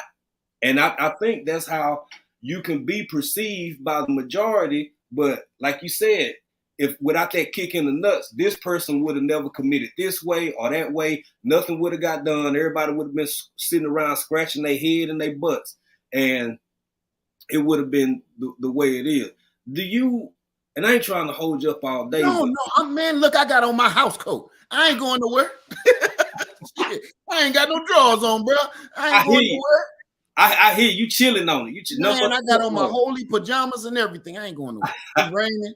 That's how it is down here. That's why we got messed up. Man, it's been raining for 2-3 days straight. We went from freezing to flooding. So I'm sure it's heading east over y'all way, and y'all gonna get some. It just started last night. So yeah. And it's gonna be here for about 3 or 4 days. That's about what it's been for us. Mm-hmm. But as a content creator, I gotta say first off, it ain't too many. By the way, I forgot y'all. Thank y'all for hitting that thumbs up. Please share this live out if you haven't already. Thumbs up, everybody! Hit that thumbs up. But I gotta ask you this: how this hell? I'm just gonna put it out here. Yeah. How do you keep going? Pick my brain, bro. I'm here. Being a content creator and being as big as your platform, you and Lady Led, both y'all platform, but you especially. If y'all have everybody, you hear his name. When was the last time you went over there and literally looked at this man's numbers? 2-part question. Mm-hmm. How do you stay humble and grounded, and you over here on a little tiny channel, little bit ass channel like this one, for one, and for two, I see sometimes in the comments, I see some of the snarky or even unnecessary ass remarks that people could, in fact, keep to themselves. How do you keep coming back and saying, I'll never forget that live where you was like, I'm always going to reach back for my people. I'm always going to reach back. How in the hell? Because, baby, I'm going to keep it a buck. I'm going to be honest. I'd have probably been a say la vie a whole bunch of. That's actually an easy answer. I've been rich before and I've been poor. I've had a big, beautiful home and I've been homeless. Guess when the worst time out of that, just say when I've been rich and when I've been poor, when I've been in a mansion and when I've been homeless, what do you think was my worst time? That's a question for you. I don't know. In the middle or when you were poor? Or no, when you rich or poor. You can pick anyone. Rich or poor, homeless or mansion. Rich or poor? Okay. I mean poor. And I'm gonna tell you why. Because when you poor, and I know people like, dude, that's crazy. No. You start using your God-given gifts when you poor. When you got plenty of money in your pocket, you using the man's system to get your way. Mm-hmm. What I found out, when you're on the top, we're gonna call it rich. When you're on the top, it's the loneliest place on the planet. Woo! There was people that called MC Hammer out and said he was a fool for bringing his neighborhood with him financially. Think about this. They was gonna dog MC Hammer whether if he didn't bring his whole hood, they're gonna he got all that. He just want to come and floss and show off and right. And they're gonna talk about him if he do take his whole hood because he took us, but he ain't take the grandbabies. No matter what, they was gonna dog him. Okay, he took us, but he said he can't afford the grandkids. You can't win. You can't win. But what I did learn is when you're on top, it's the loneliest place in the world. And don't nothing make it more even playing ground. You reach back and bring a few people up here with you so they can get a taste of how this feels. We all look at rich people in Hollywood and be like, man, it must be nice to be them. Driving Lamborghinis and, women all on the beach. Yeah. They probably looking at us like, man, I bet you it's nice to be able to go through a Walmart without somebody wanting to take a picture of you and grabbing your junk. Right. And, imagine that. It drove Michael Jackson crazy. Yes. It drove Michael Jackson crazy. Yes, it right? did. All he wanted to do, this a grown ass, tall ass, 8 foot tall ass man. And all he wanted to do was go climbing some trees like he's 6. Yep. No, go ahead. Reaching back lets everybody get a taste of that so they can understand you more. And people on YouTube now, is some people that really made it above and beyond me. They get a taste, and every blue moon I get that email like, I get it now.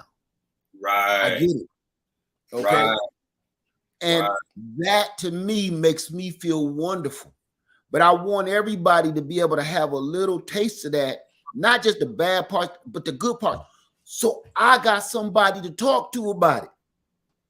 I can be like, hey, that was crazy, right? I told you it'd be crazy. I got somebody to talk to. Right. Thank you, Drew. Thank you, Drew. Dropping this man some change. Thank you. Let me get Drew right real quick. Yes, take care of him. Let's get Drew Buy right. him around. Buy him around. Buy him around on me. Yeah. We appreciate bartender. Send a drink over there to Drew at table number 2. Yeah.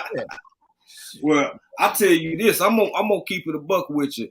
As our channel does grow, however slow or however fast, seeing how you manage what you do is encouraging to the point where I hope I never get to the point where I'm not able are willing to do what you do, because there are people, y'all, it's like stratums, right? It's like stratums in this YouTube thing. And you are at a place where I see people who are around your number. Some of them, hell, half of you, they don't interact with their chat. They would tell people to shut up and then tell them, if I don't get another 100 likes in here, I'm turning the comments off. We ain't finna talk about nothing. Y'all gonna sit here and look at me sip my seltzer water until I get another 100. Thank you, for one, for not being that way, and for two, giving not only the mouthpiece part of it, but the real life action that it's okay to grow and still remember. So kudos to you. I'm gonna say this, and I'm not gonna pat myself on the back on none of it, but I am gonna let off one thing that's just true. Money and fame, and I done heard this before. Money and fame only make you a bigger whatever it was you was before. It's gonna make you bigger that. If you was a broke asshole, you gonna be a rich asshole. Right. You know? Listen, I used to tell my brother, true story. I used to tell my brother, he a beast, okay? I mean, he that Toledo, he that one, okay? Right. All I used to tell him, I was joking, but I was serious.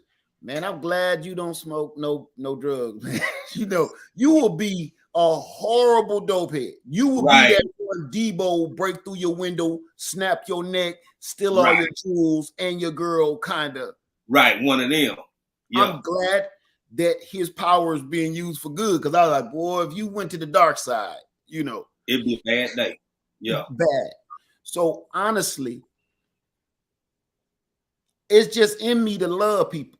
And I know that sounds corny as hell. No, bro. But it's just in me to love people. And I try to help people. If that's not in you, it's not in you. It ain't in you.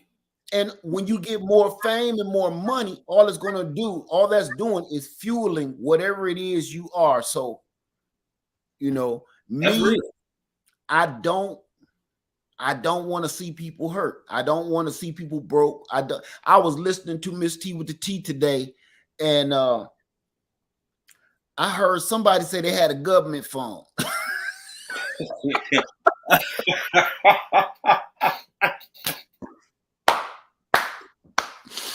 I heard somebody, they said, what kind of phone? She said, mine don't even got no buttons or something like that. She said, it's just, you're like a jitterbug or something. And I said, listen, I can't make this up. I was on the toilet and I said, damn, I heard it from out here. You're like, damn. That shit gave her one of the first government phones, you know, ain't had no button, no screen, no nothing. You just call for help on it or something. Yeah. So I don't want to see folks in that position, because when you're in that position, it stifles your growth. Mm-hmm. When you're in a position where you don't have access to things to grow, that's only where they let you go. You can only stay right here. You got a cell phone, ain't got no screen on it, man. Yeah. That's not honestly, as a content creator, how much do you think you could actually get done with a phone with no screen on it? It's not funny, but it is. Yes, it's funny. Yes, it is. Hey, man, that's a house phone, bro. That's a house phone. Ain't got no screen on it. Come on, man. Right. It needs a wire on the bottom of it. But that hurt my heart. If it was me, I would instantly like, hey, somebody, please, let's all chip in. And I can't stand it. I remember Eco Neighbor had that messed up phone. It wouldn't let him do nothing. I said, man, please, y'all. We got to get together. Please. Get together and get something. Please, let's help this brother out. But because I don't look at it as something extravagant, I look at a phone as a tool. Right. And with that tool can make you money to be able to not just move forward, but to give back as well to the people to help you get where you are. So right. I'm just a person, man. I want everybody to have a little taste. That's all. I appreciate it, and I thank you publicly because you don't have to do what you do because, you know, even this lot is, are you enjoying the ride or are we there yet? And I think you doing both because you there to definitely goals that people strive for, but you still enjoying it. I still see you having fun. Yeah. You got serious led when you see when we talking business, own it, but you still have fun along the way.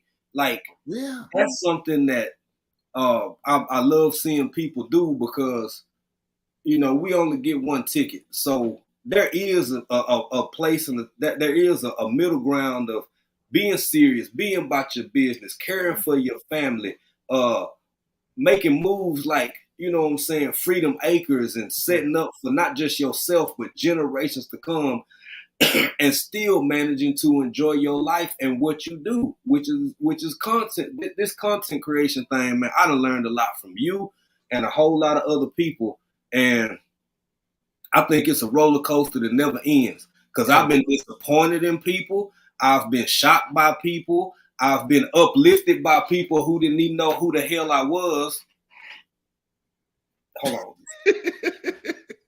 Uplifted by people who you didn't even think knew you, and everything in between. And it's like, I still feel like I'm just getting started. I can't imagine what it's gonna be like moving forward. It's now you mentioned one thing, that roller coaster, that up and down, you know. But imagine that roller coaster, but your safety bracket is broke. You spend the whole ride holding on to the bracket because it ain't click. It ain't click. The dude ain't come check yours, you know. You're like, hey, bro, can you come and check? Hey, and you start moving. That's what this feel like. You holding on for dear life, and you praying that you make it through the loop to loop. That's what this is every day. Yeah.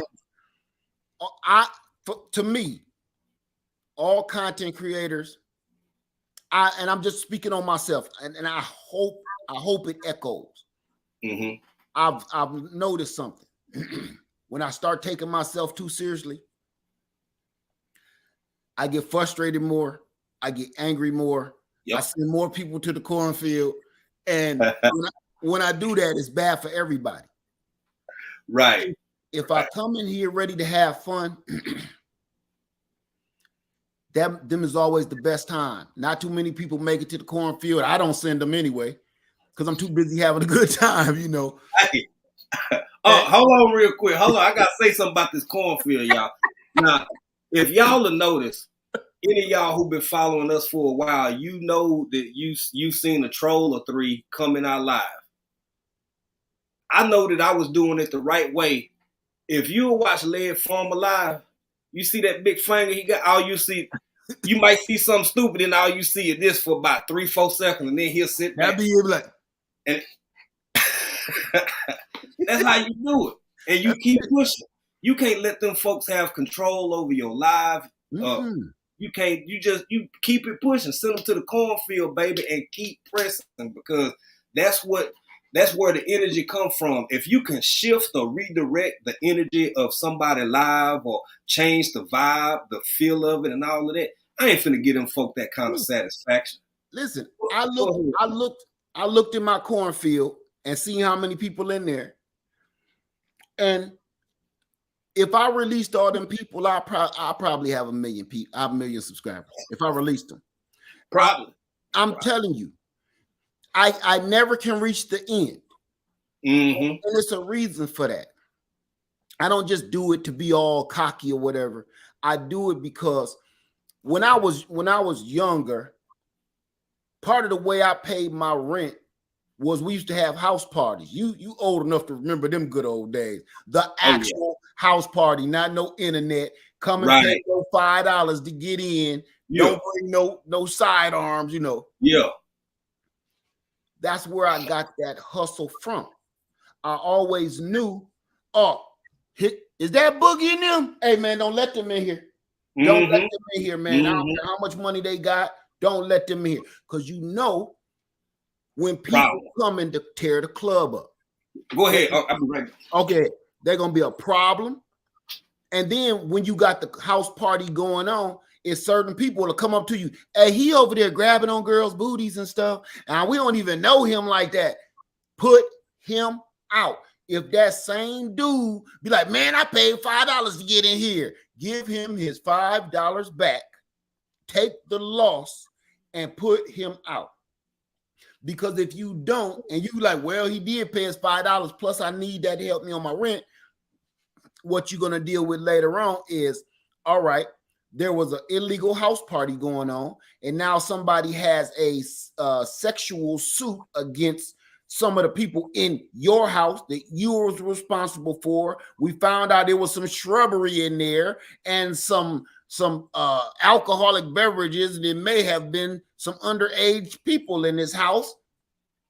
So instead of just giving this fool his $5 back and sending him on his way, now you got to deal with legal cases. They taking your house from you. You're going to spend some time in the county until it's worked out. You need a lawyer. All of that, but just not giving this one booty grabbing idiot his $5 back, sending him on his way. I learned that at an early age. My friends and my cousins be like, nah, man, he paid his money. Give him his money back. Yeah. It was my house. I was in charge. Give him his money back, man. Well, how we going to pay the rent? That ain't none of your business. Give that man his money back. Send him out of here. That's how I do the cornfield. You come in here, you clowning, you got to go. You got to go. And I hope that we're all adults when we get to the Greenhouse Lounge or any other chat for that matter. So when you come like, man, I'm sorry, my bad. No. Yeah. If I gotta tell a whole nother grown ass man how to behave in a place they're not used to, oh yeah, I'm not gonna babysit you. I got children. I don't got time. I still got an 18-year-old. I'm trying to get up out of here, and I'm trying to teach him his way. I ain't gonna teach a whole nother grown man that I ain't never even seen before. I'm just saying. Universal decorum, if you will. Come on, man. Why you need people to tell you how to act? If you don't know if you don't know how to act in a certain room, shut up, pay attention, play the wall, sit in the bushes, and feel the vibe of what's going on. Like, right. Okay. Right. Okay. You know. Read the room. Just read it. Read the room. There you go. Just read the room. And I second that emotion if you old enough to get that song reference. I second that emotion because you gotta, if you don't set boundaries and limitations in your personal life, in your life overall, online or whatever, then you making yourself a free for all. You may come off as an asshole to some. It may run some people out. Bye. Yeah. Fine. But any person who enters in and lacks the ability to, everything Led just said, conduct themselves accordingly to how you see me conduct myself over here, baby, you a guest. You basically walking in the house, ain't wipe your feet off, ain't speak to nobody, went straight to the refrigerator, made a damn sandwich and asked, why y'all looking at me funny? See that? Who are you? That's why. Right. But you got a question in her, Uncle, if you want. I didn't know you were taking questions, but I'm a nice guy. I'm gonna do it for AJ. We in here. AJ said, AJ's Green Topics, who is one of my favorite worm people, is AJ and Peggy Hibbling. Miss Peggy is another worm farmer, and some of their castings is just amazing. Everything from red wigglers to other types of other species of worm.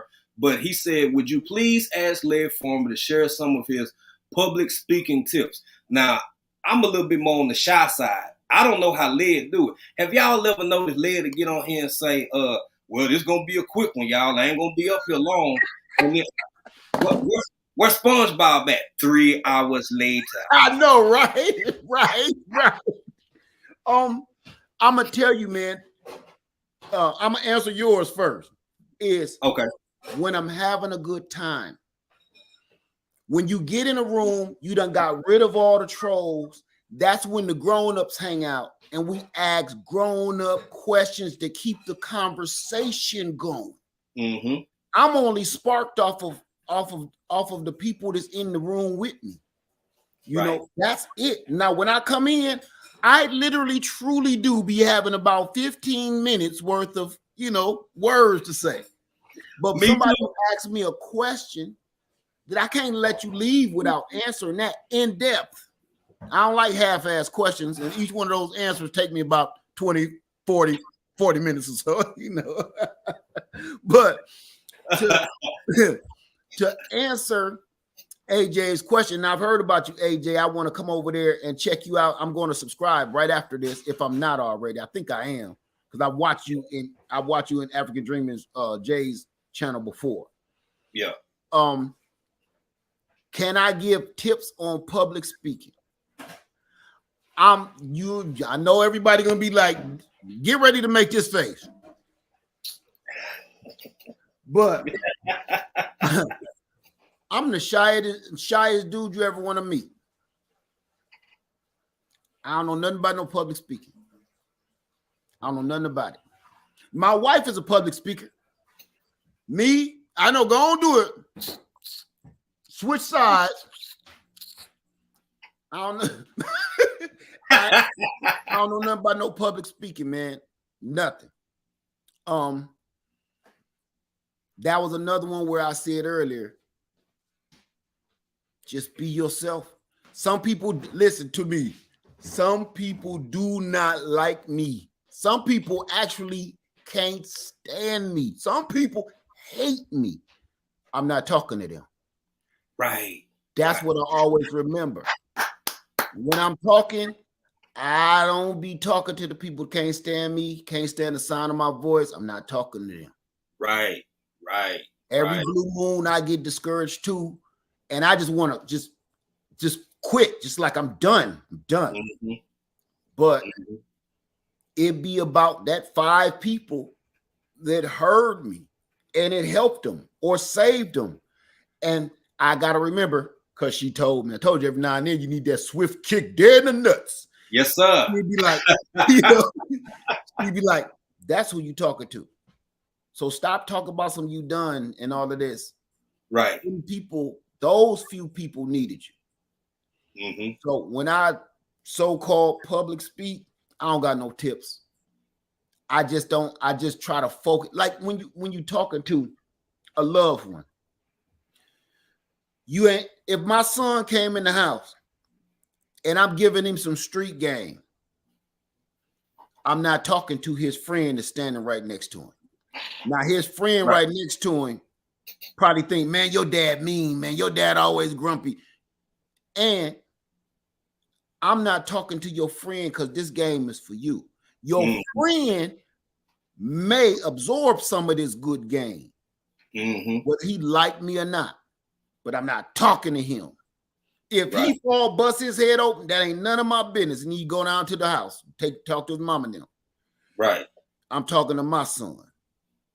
And that's how I figure I do everything. I can't see none of y'all, but I'm talking to, in my mind, a select elite group of people with some damn, when I say elite, because these days in 2024, elite mean you got right good sense. It don't mean you Top Gun and you know what I'm saying? You ain't flying no fighter jets. You just got right damn good sense. That's it. That's elite these days. Okay. Right. Money ain't got nothing to do with it. Right. But yeah, that no public speaker for me. Well, speaking of that public speaking, hey, Sunday Backyard Farmer is off in here speaking to everybody. Sunday Backyard Farmer in the house. Shanny 2003. Hey, Shanny. Family Man still in. Unc, you done sent so many people my way. Astor Teen 85, what's going on? Usman, kicking it with Alvin. What's going on, kicking with Alvin? It's so many people in here. They all probably listening while they working and doing all of that, which I really appreciate y'all taking the time to be here. I know Sunday working. Sunday always working. Always. And shout out to Dorsha as well. Now, I got a bigger takeaway than what I probably should have from what you just said. I absorbed it all. I processed it. I'm digesting it, but I took away something bigger. I thought you was gonna say poop it. I was like, man, don't poop it yet. I ate it. I digested it. Now I'm like, whoa. I'm still working on it. It's still digested. Still digested. Got the bubble guts. Butters.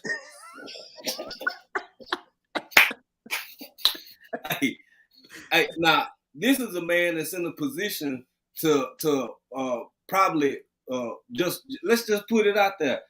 He could mollywop and trick or say anything to a whole lot of people, and a whole lot of them would just consume it openly and eagerly. Do you understand? You sitting up here talking to a man with hundreds of thousands of subscribers and still said, you know what? I don't know how to do that. I'm me. I listen to my wife sometimes when she telling me you might want to do this, that, and the third. I just get up here and speak. I come off the way I do because I do it having a good time.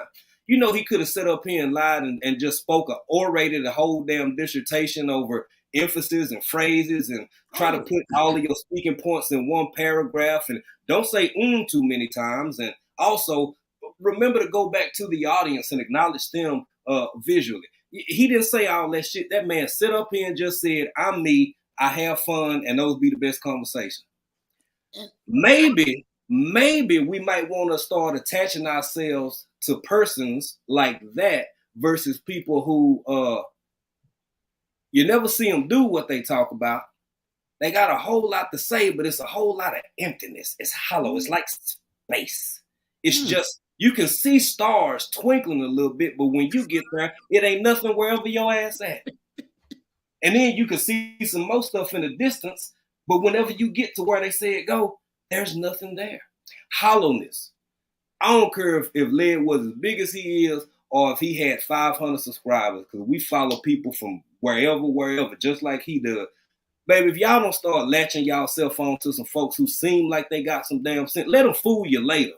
Yes. But at least start at the point of origin where they come off like they got some sense. Because if you don't want to acknowledge that part, you don't want to acknowledge that maybe you just how you are, and you don't want to admit that about yourself.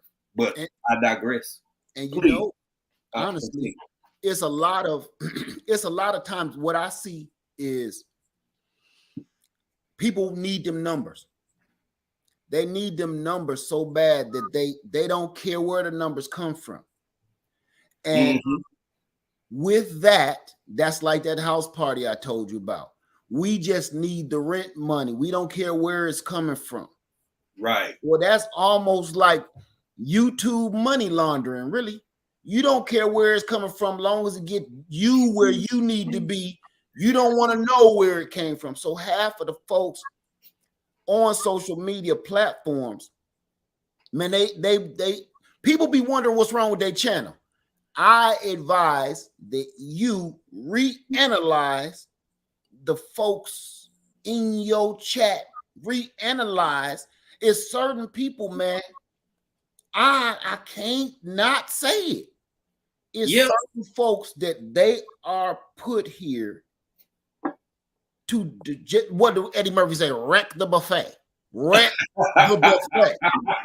Facts. No matter where they go, they wreck the buffet. No matter where they go, there's a hint of disrespect. No matter where they go, there's a hint of people like, hey, you can't be saying that in here, or you gotta chill that down a little bit. That's kind of sexist. That's kind of racist. If you gotta keep telling folks this, and you gotta keep correcting people in your house, your channel is your house. If you gotta keep correcting grown folks, I don't care how much everybody else like them, man. I don't. They got to go. They got to go. And see, I'm not the only one that notices that. That algorithm and YouTube notices it too. So every time this certain person pops up in your live stream, but you still can't get past certain subscribers, certain numbers, and you keep wondering what's wrong because you're doing everything right. You checked everything under the hood except the doggone spark plug. He's one of them, or she's one of them. Right. And you don't think you can get down the road without all of your spark plugs. Yes, you can. It's going to be a bumpy ride. You don't need all 8 spark plugs. Oh, it's going to be a bumpy ride. Every blue moon car going to cut off. Every blue moon, you got to crank it back up. It's going to run, but you're going to have a bumpy ride for a while until you can find another good spark plug to put in that hole. And that's how I look at people here on social media. Man, everybody, it's people that like certain people that it ain't that I dislike them. It's just I'm like, you bad for business. You bad for business. Come on. I told folk, I got a friend back home. I love him, man. Me and this dude grew up together. Look, if he called me, I'm there. Right. But I can't have him everywhere I'm at when I'm trying to make some money. You know what I'm saying? Because he's gonna wreck the buffet. Come on. Man, do y'all hear what this man is saying? Some people charge you to tell you this kind of common sense, in my opinion. It's folk out here charging people to be told what you just said by somebody who's in a position that it matters. I'm not saying that it don't matter for wherever you at, but this lad farmer. Now, and I'm gonna add to that. You got different types of content creators. I respect and follow both. You got some people, this is strictly a hobby. You got some who this is turned into something more. Whoever, if you on the Mo side of this, and I done learned so much from you. 2 things I done learned from you. Let me start here. I'm gonna go back to something else you said a while ago. It was probably about a year ago. Me and April wasn't freaking out. We just didn't really understand why. And then you talked about like how the algorithm gonna purge sometimes.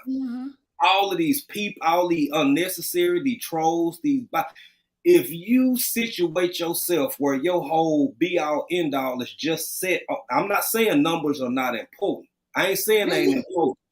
They are important. But if you set your end all be all just on the numbers, baby, every time the numbers drop, your feelings gonna drop, your emotions gonna drop, your self-esteem gonna drop, everything gonna drop. And when the numbers high, a lot of people, until you gave the breakdown that you break down, hell, you sitting up here off a false high. 3/4 of them people damn trolls. You sitting up here happy as hell, just giggling. And then when your numbers start going and you in reverse, you start crying to YouTube. Come on. I'm gonna put it to you like this, and if people don't quite understand, now this is my own take on it. Okay, it's no different than your health. You can buy 10 boxes of Little Debbie cakes, for around $10, $20. You take that same $20 and go to the produce, you're gonna get a couple heads of lettuce, a bag of carrots, and a couple cucumbers. Yep. That's you in your eye. You got 1 bag of groceries. Go down the candy aisle, you got about 3 bags of groceries. We count numbers, but we're not looking at the nutritional value of the people. That little bit of produce that just fit in 1 bag is gonna keep you alive, stronger, and able to do more stuff than those 3 bags of Little Debbie snack cakes. It's no different here on YouTube, and people don't get that. That's why I don't count numbers. I don't. Because it's like counting calories on a box of a Snicker bar. Like I could get a whole bag of these Snicker bars, and the first thing you think, oh, this whole bag is $2, but I only get 1 head of lettuce for $2. You gonna grab them Snicker bars thinking because you're gonna eat more. You're gonna eat more of the things that's gonna kill you or disturb your health. It's no different. That 1 good head of lettuce is gonna make you stronger. It's going to make you shake off some weight. It's going to make you move faster and be more productive. It's going to clear your mind. That Snicker bar ain't going to do that. People ain't no different. Right. Because those empty calorie people, they come in droves. Yeah. Look how bad empty calorie people is. They have a whole holiday for it, Halloween. You can go to door to door to door to door and bring back about 4 pillowcases full of empty calorie people. You know? But when it comes to you just trying to steal a couple heads of lettuce out the farmer's backyard, you might catch some hot lead in you, because he will make you stop breathing about them 2 heads of lettuce. Yes. Don't nobody care about them Snicker bars. Right. And that's how I think of people, man. I don't want those kind of people in my life. That's gonna slow me down, gonna make me sick, gonna disrupt my flow. If I only got 2 head of lettuce, good, clean, healthy people, I'll take that all day over 10 boxes of Debbie cake people that's just gonna fill me in my head full of calories and bullshit. And look, guess what happened to them Debbie cakes? They come right out of you. They leave. When they leave you, they didn't leave you with no nutrition, no health. They're gonna leave you empty. They're gonna leave you addicted, and you're gonna be trying to get them back. You're gonna keep trying to get them. When you eat that lettuce, it come out smooth. You feel energized. You can do a couple things, a little, slicker. The lettuce gonna have you feeling good for the rest of the day, even though it was just 2 heads of lettuce. You made you a nice little smoothie. That smoothie kept you strong all day. But ain't it funny that when you eat a Snicker bar or a Debbie cake, you got to keep on eating them? You need them. You need them to keep you going. That sugar high. Them is people, man.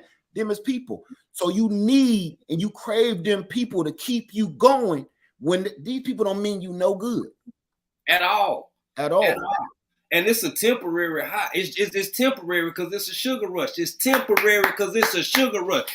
Let me clutch my pearl. Hold on a minute. It's temporary because it's a sugar rush, baby. And I'm look here. Y'all got when people. We often speak on and talk about the ugly side and the bad side of YouTube because it should be discussed. It should be made mention of and acknowledged. But it's a whole lot of ladies and a whole lot of gentlemen out here too. They may kiki and ha with you because they're polite. They may befriend you, they whatever. But on the subject of what we speaking right now, like low key, everybody really may not like your ass like that. You might be the one that everybody like, huh? Here they come. Here they go. The only person that don't know it is you. Right. right. Nobody knows it but me. Crafty Leo, how you doing? What's up, Crafty? Crafty said, thank you. Crafty Leo said, I just love to hear Lead Farmer African Dreamer speak. The analogies are always everything. Hey, y'all African Dreamer, Lead Farmer in chat. This has been a great live African Dream. Thank you. A great unexpected live. And I'm going to say this. Y'all, I ain't know Lead be busy. I didn't know he had time. It's raining everywhere, it seems, all over the country. I ain't supposed to be here. He's sitting up here in the road. That's what y'all, I take my blessings. And I'm gonna put this out here. I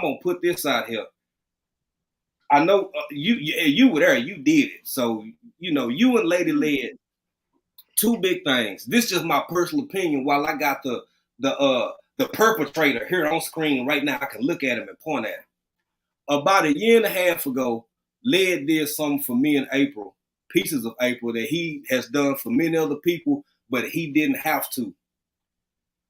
He and Lady Lead, not only did they come up, I think on on our celebration live, but before that, Lead went live one night. We didn't know he was on. We had just did something, a shower video. We was talking about showers in Africa and all of this and all of that. This man said, hey, he worked his magic. He said, look here, this is who they are. We gonna help them tonight, y'all. Let's yada, yada, yada, yada, yada, so on and so forth. That pushed us over 3 days apart. Not only did we get monetized, we hit our 1K inside of like 3 days. Now, to each their own. Yeah. To each their own. If somebody come along and bless you It ain't gotta be Led Farmer. It could be somebody with however many they got.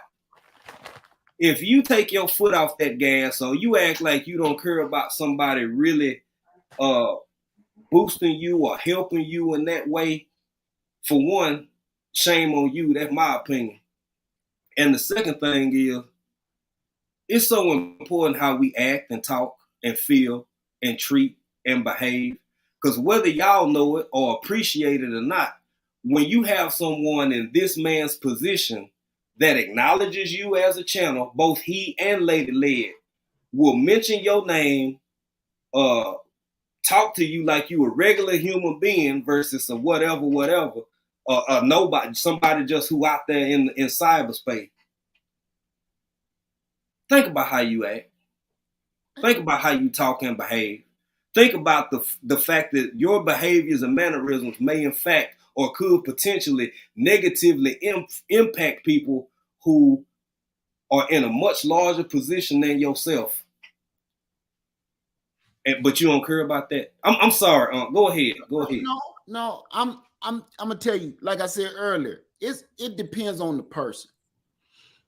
For me, I'm constantly reminded when people look at my numbers. Again, I hate them numbers. They look at them numbers and they think I'm better than them.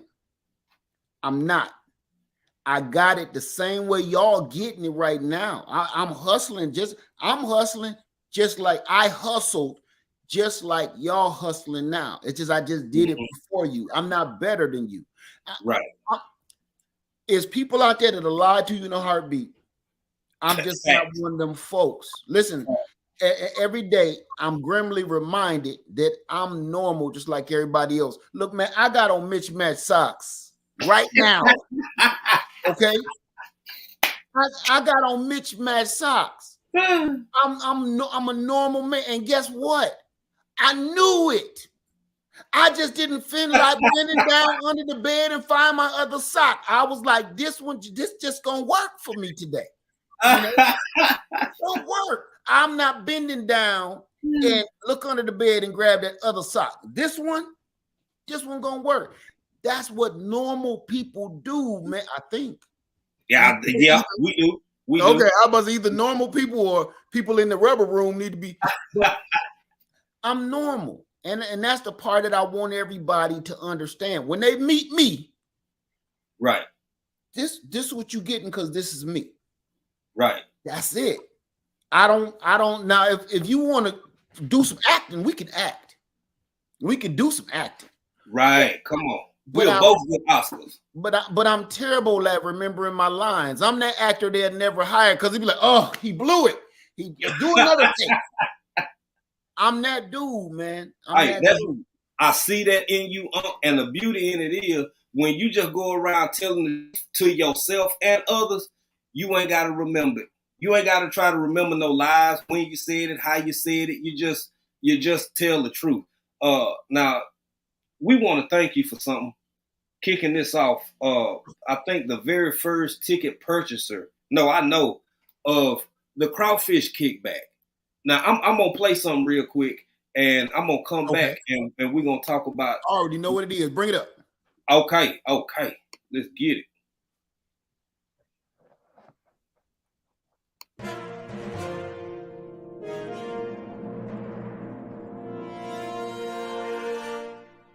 Ladies and gentlemen, get ready for the Crawfish Kickback.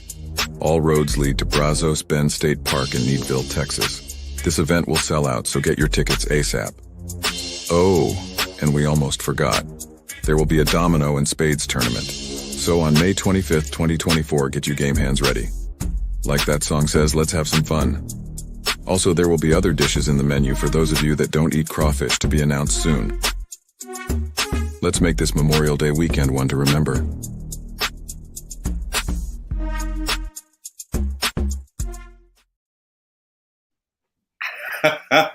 Now, it mute my mic when I play it, so I could. But thank you, sir. You did Vanna White over there. Yeah, Vanna Black. Yeah. Man, we appreciate you for all the support. Now I know And by the way, y'all, shout out to Unbiased LLC, The Big Rooster Show, African Dreaming, and Pieces of April, along with Taurus Brain for putting this event together. Y'all can get your tickets. The link is being dropped in the chat. Led Farmer got his tickets first, baby. So y'all check that out. But you got some. Say what you want to say. No, but you got I told you when you were still in Africa. I said if you come and do it, all I need to know as soon as you ready. You was gonna do it before, remember? Right. But y'all couldn't make it back. Right. I had my finger on the buy button. I was ready. Man, I'm not playing. Y'all, you don't find real people like this no more who ain't got a dare I say consult amongst the peasants, so to speak. This man ain't got yes. He doesn't have to consult amongst the peasants, yet here he is. You don't find real genuine people like that no more in this day and age where everything is about clout chasing, how many this and that. Y'all, I'm telling you, it's a blessing, man. Y'all don't sleep on y'all blessings for real. But you got what you finna do here. You got coming up real soon. What you? I'm going. We're having the survival camp going on February 2nd through the 5th, and this may be. Mm-hmm. She keep telling me not to say it, but I'm gonna say it may be the last one. May. If it's not, the whole format is going to change. Right. It's going to change because until we got proper measures in order, safety, security measures, because things done got a little weird. So, yeah. Okay. But most definitely. I got if you could very briefly quickly elaborate on this. Now this ain't y'all first rodeo. You all lady led. Now that we've embarked upon this plan to have the crawfish kickback in Texas this year, 2024, it's a lot of work. Yes. It is a lot. This is divided amongst people. So it's just you and Lady Led doing this. I don't even know how to formulate this question. How in the hell do you keep going? Do y'all keep? I mean, you've had meetups before, Vision Preparedness. Of course, you have the Soul Family Expo. You know, people can sit around and quarterback from the couch all they want to. But when you putting events like this together, the logistics behind it, the personal time that it takes, the what if this go there? And then you start thinking about stuff you didn't think about. Well, what if that happened? Well, do we need to do this? And then people start putting their input, and it's like, well, okay, maybe we need to have some this for this or some that. Could you just very briefly tell people? It ain't got to be brief. Hell, I got time. No, come on now. How hard it can be to really put something like this together. I think they can stop me if I'm wrong, but I think I can speak for most people to keep putting these meetups together. It's hard. And people think they'll look at your numbers or look at your status or look at you and think, oh, all that money came to them. It was free. It was sponsored. It was this. It was that. I'm going to speak on several people I know for a fact. I listen, I know I don't know Vision Preparedness in person, but I know I can speak for that man on this. I'm going to say at least 60%, at the least, remember, least 60%. Of the proceeds that made any of that happen came out of his own pocket.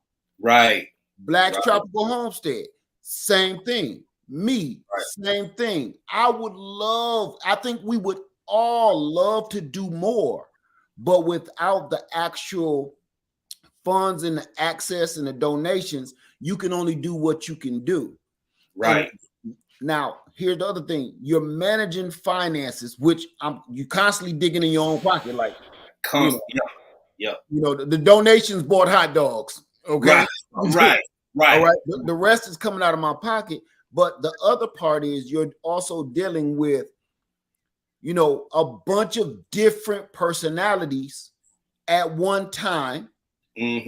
and you don't know who gonna click. You don't know who don't like who. You don't know if something might break out, and you have no control over that. So that's always beating in your heart. And me at the survival camp, I don't get no sleep. I know people think I'm all knocked out. I'm constantly doing like security passes, walking through the whole camp. You know, me and Lady Led walk through the camp all night, and other people that joined us, they'll join the walk around, just trying to make sure everybody is okay, everybody is safe. Right. Yes, man, it's a lot. I don't mean to cut you off. I want to pick up where you left off, but I want to say this. I'm gonna get growing what I eat right real quick. Thank you. And I got get him. And I got to get Buddha right as well for becoming a member. But I want to say this too. So let's talk about logistics. Matter of fact, I'm gonna get them right first, and I'm gonna come back and talk about this on the other side. Buy that man a drink. Buy that man a drink. Buy a room what I eat a drink over there in the corner and at the table in the corner. Buy that man a drink on me. And this is for Buddha Destiny Namaste for becoming a member. Thank you so much. We appreciate it. Thank you, Buddha. This buy that man. Hey, buy that man a steak dinner. Get him a steak dinner. Tell him I send him the best champagne. Your best champagne over there. Shit. Appreciate you. Appreciate you. No, now think about this, y'all. Let's kind of unpack this a little bit. We see how hard it is. So you got me, myself, Big Rooster, Pieces of April, Big Rooster, and Unbiased LLC, and Tori. All putting this together for what will be ultimately 2 days, because the Friday we were gonna keep that kind of hush until closer.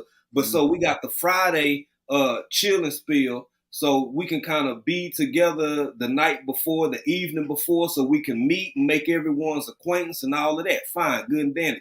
Because we know as the committee of this event, we all gonna be busy on Saturday. We ain't gonna have time to have the conversations with each person we would like to have. So we talking about 1 day and an evening. Letting them be out there for a whole damn weekend.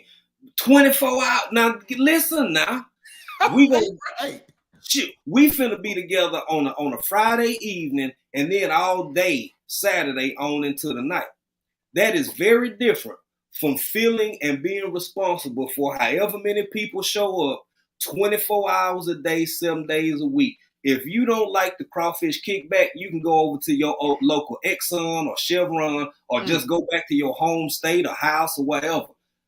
These people bringing tents and equipment, testing stuff they ain't never tested before, doing all of this different stuff. And it, bro, when I say I love and respect you and Lady Led, cause bro.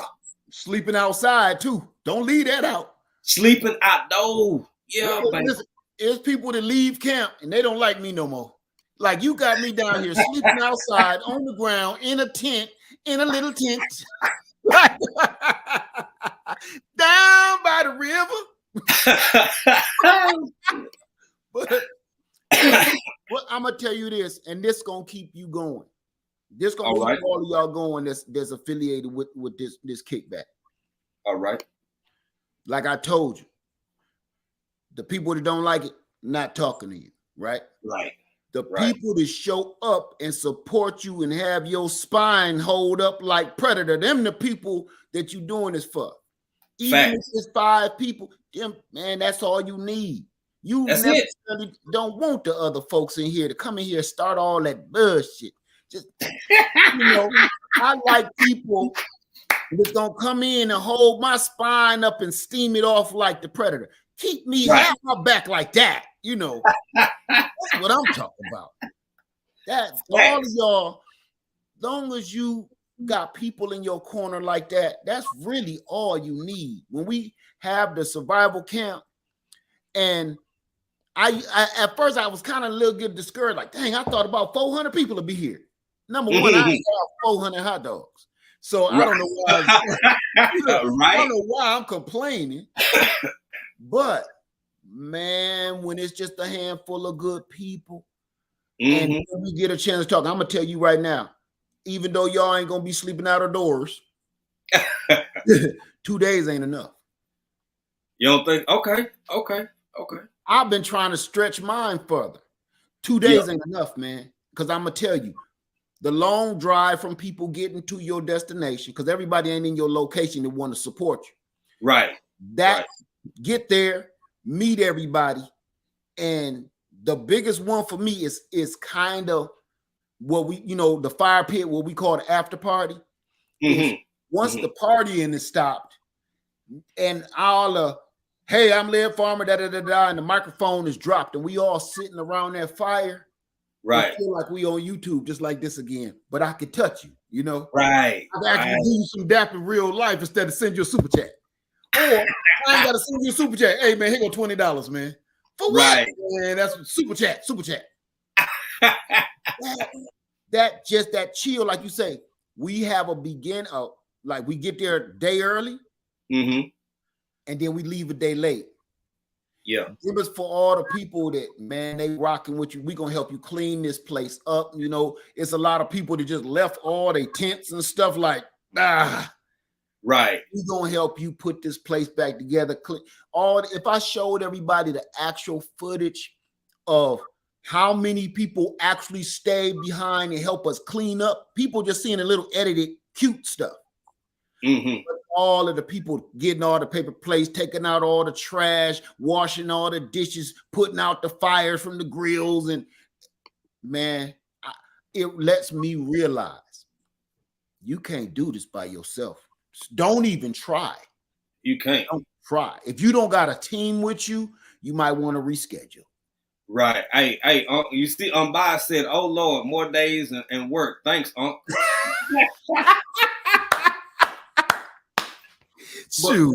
But I feel that though. I do. We'll talk together as a committee and see about what could potentially happen that Sunday, because people are coming down staying. It's already a holiday weekend. People got time off of work. We'll take it from there. I got to talk to my peoples. I ain't gonna say nothing yet, but you do make a good point, because a lot of people, the places that people are talking about traveling from, it's like, it's overwhelming in the sense you like, damn, for us, just to see us. That's crazy. I want to speak to So Now What? How you doing, sister? Hey, So Now What? How you doing, little sister? Precious Pieces. Nicole. Precious Pieces. Yeah, Big Rooster show up in here. Yeah, I saw Rooster in the earlier on. What's up, Big Rooster? Yeah. We've been busting our chops. I ain't spoke to a lot of people. And Auntie Ellen was in here. G-Quat Tradition, she on her way out. Loving Me, Tracy Anderson. Okay, Miss G-Quat. Yeah. See, that's the thing I like about you, Unc. You at this, even though you claim you might be a little older than me, like so you may be a little more seasoned. But a couple of minutes or so. Just a few minutes. We separated by a couple minutes, That's all. That's it. And I think we click so well because you at this hybrid stage. Like, it's like, damn, I wanna. It's like I want him to be an elder, but not yet, because like you ain't. Like you still so down. I'm gonna be honest. I think your ass, sir, you probably gonna be about 75 3/4 and still able to kind of, what I'm saying, gel with different, the older, the younger, the this, the that, all that kind. That's what I think. And you know what? It's because of them numbers. Every year I got to remember. This the most year I've ever said my age, because I got to remember it. Because inside, and I know a lot of people my age and older, you look and you feel a certain age, but your spirit, man, I'm about 17 years old. Right. I ain't gonna lie. Right. I'm about 17, 18 in my spirit.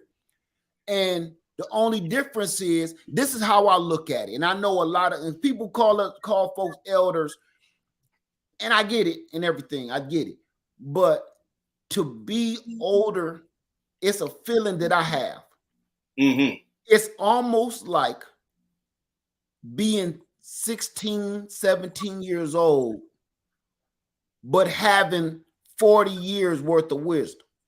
Right. I ain't even gonna call it wisdom. I'm gonna call it experience. Right. I get it though. Okay. I get it. And that's it's hard for me not to have a good time and feel that lighthearted spirit that I did when I was 16. But every now and then this backbone be slipping, remind me, no, you got your 5 and your 1 mixed up. You ain't 15. You ain't 15. Switch them back around with that bullshit, you know. No, cut it out. Yeah. No, put them back where they belong. You know. I love it, man. And what you said is such an excellent breakdown, because that's how I feel, man. It's like I literally most of the time it's like until I get ready to do something that I ain't let me know I ain't 21 or 22 no more. Other than that, it's like I know I'm getting older. I know my body changing. I got gray hair here and there and this and that. But I don't feel like I thought I was. I thought at a certain point in life, you're just supposed to be kind of, you know, just old. You just old and that. No, I don't feel like that. But that remind me of another important point. You and I think J3 it was, and you've been talking about it yourself. Men, being healthy, taking care of yourself. Now I'm gonna say something that I rarely say, and y'all kind of jolted me. I'm gonna talk about men for a minute. You jolted me because I don't often speak about the military. I'm a veteran. I'm a proud veteran, and I know good. Thank you, sir. I know good and damn well we've been home over a month now. I got to set up some appointments. I had a doctor that we both April and I, we both got medical care the whole time we were gone. But it's a different place. It's a different space. It's a different culture. It's a different environment. I know I got to get over to the VA. And I'm going to say this also. Men, it may not be fun, some of the procedures that we have to endure, especially for them old fat-fingered doctors. Hell, I said it.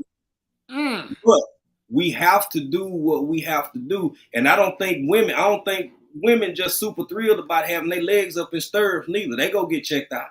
Come on, man. We have to take care of ourselves. We got to look after ourselves. And sometimes, like we was talking earlier about that, right, go check your, sorry about that. No. We gotta check ourselves. We gotta check up for ourselves. We gotta listen to the ladies in our lives, the people in our lives who love us, who are encouraging us to do and be better, so we can have them in our lives and we can be in their lives for as long as we all can be. Because it's not a game, people. Yeah, it's not a game. Speak on that, Monk, and we're gonna wind it down after that. Now we're gonna wind it down, but you don't want to put no fuel in that engine with me. Don't start that one. I'm gonna just touch on it. Okay. Now that dude was pulling his tooth out. You ever had a car catch a flat, you on the side of the road, and you got one of them jacks that don't belong on a vehicle at all? It probably wouldn't even do a bicycle no good, and you standing on that thing, one of your studs is rusted shut. Right. You know, yeah. Your boy was in my head like that, and he just kept saying in an Indian accent, "I can't get any leverage. I can't get any leverage."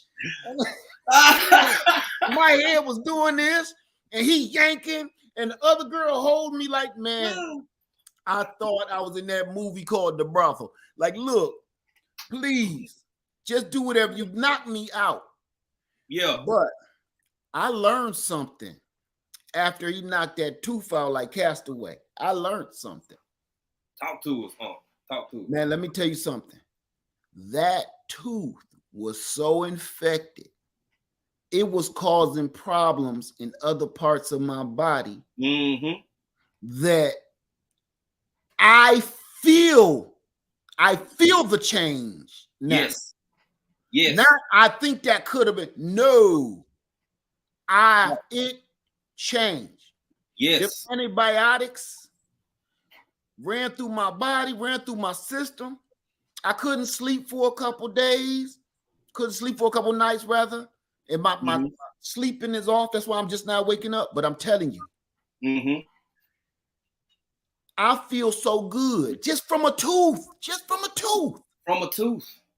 I feel so good that I have pushed back my next dental cleaning and got a couple of fillings they want to put in. I pushed that back to my birthday. I said, man, put that in April somewhere. I ain't ready to do that. He said, are you sure? 4 months down the line, 4 months? You sure? Man, I'm good. Yeah, it's real. Just yesterday, I was like, I might as well go ahead and speed them up. I need to go ahead and get that, get my grill. Yeah. Tell you one more thing. I don't share my personal life. This is one of the first times I've done such a thing. Right. And let me tell you something. I'm going to tell you something about this dog on YouTube. It was so many comments. I was kind of embarrassed and kind of ashamed and how I'm a man, Right. Let me tell you something about this YouTube family. There were several people that spoke pure, uncut Colombian truth. Okay, unstepped on. This truth wasn't stepped on. This is what they said. They said, if you do get that partial on the side, what they do is clip it to your other teeth and it'll wear them down and you'll lose all your teeth. And I was like, they ain't say nothing to me about that. I don't believe that's the truth. One lady said, yes, it is, because I got one. I'm talking to you through it right now. And but go ahead and picking the rest of my teeth like cotton. So you know what I'm saying? So I'm telling you, don't do it. You still got a mouthful of teeth. Ride with that. Yeah.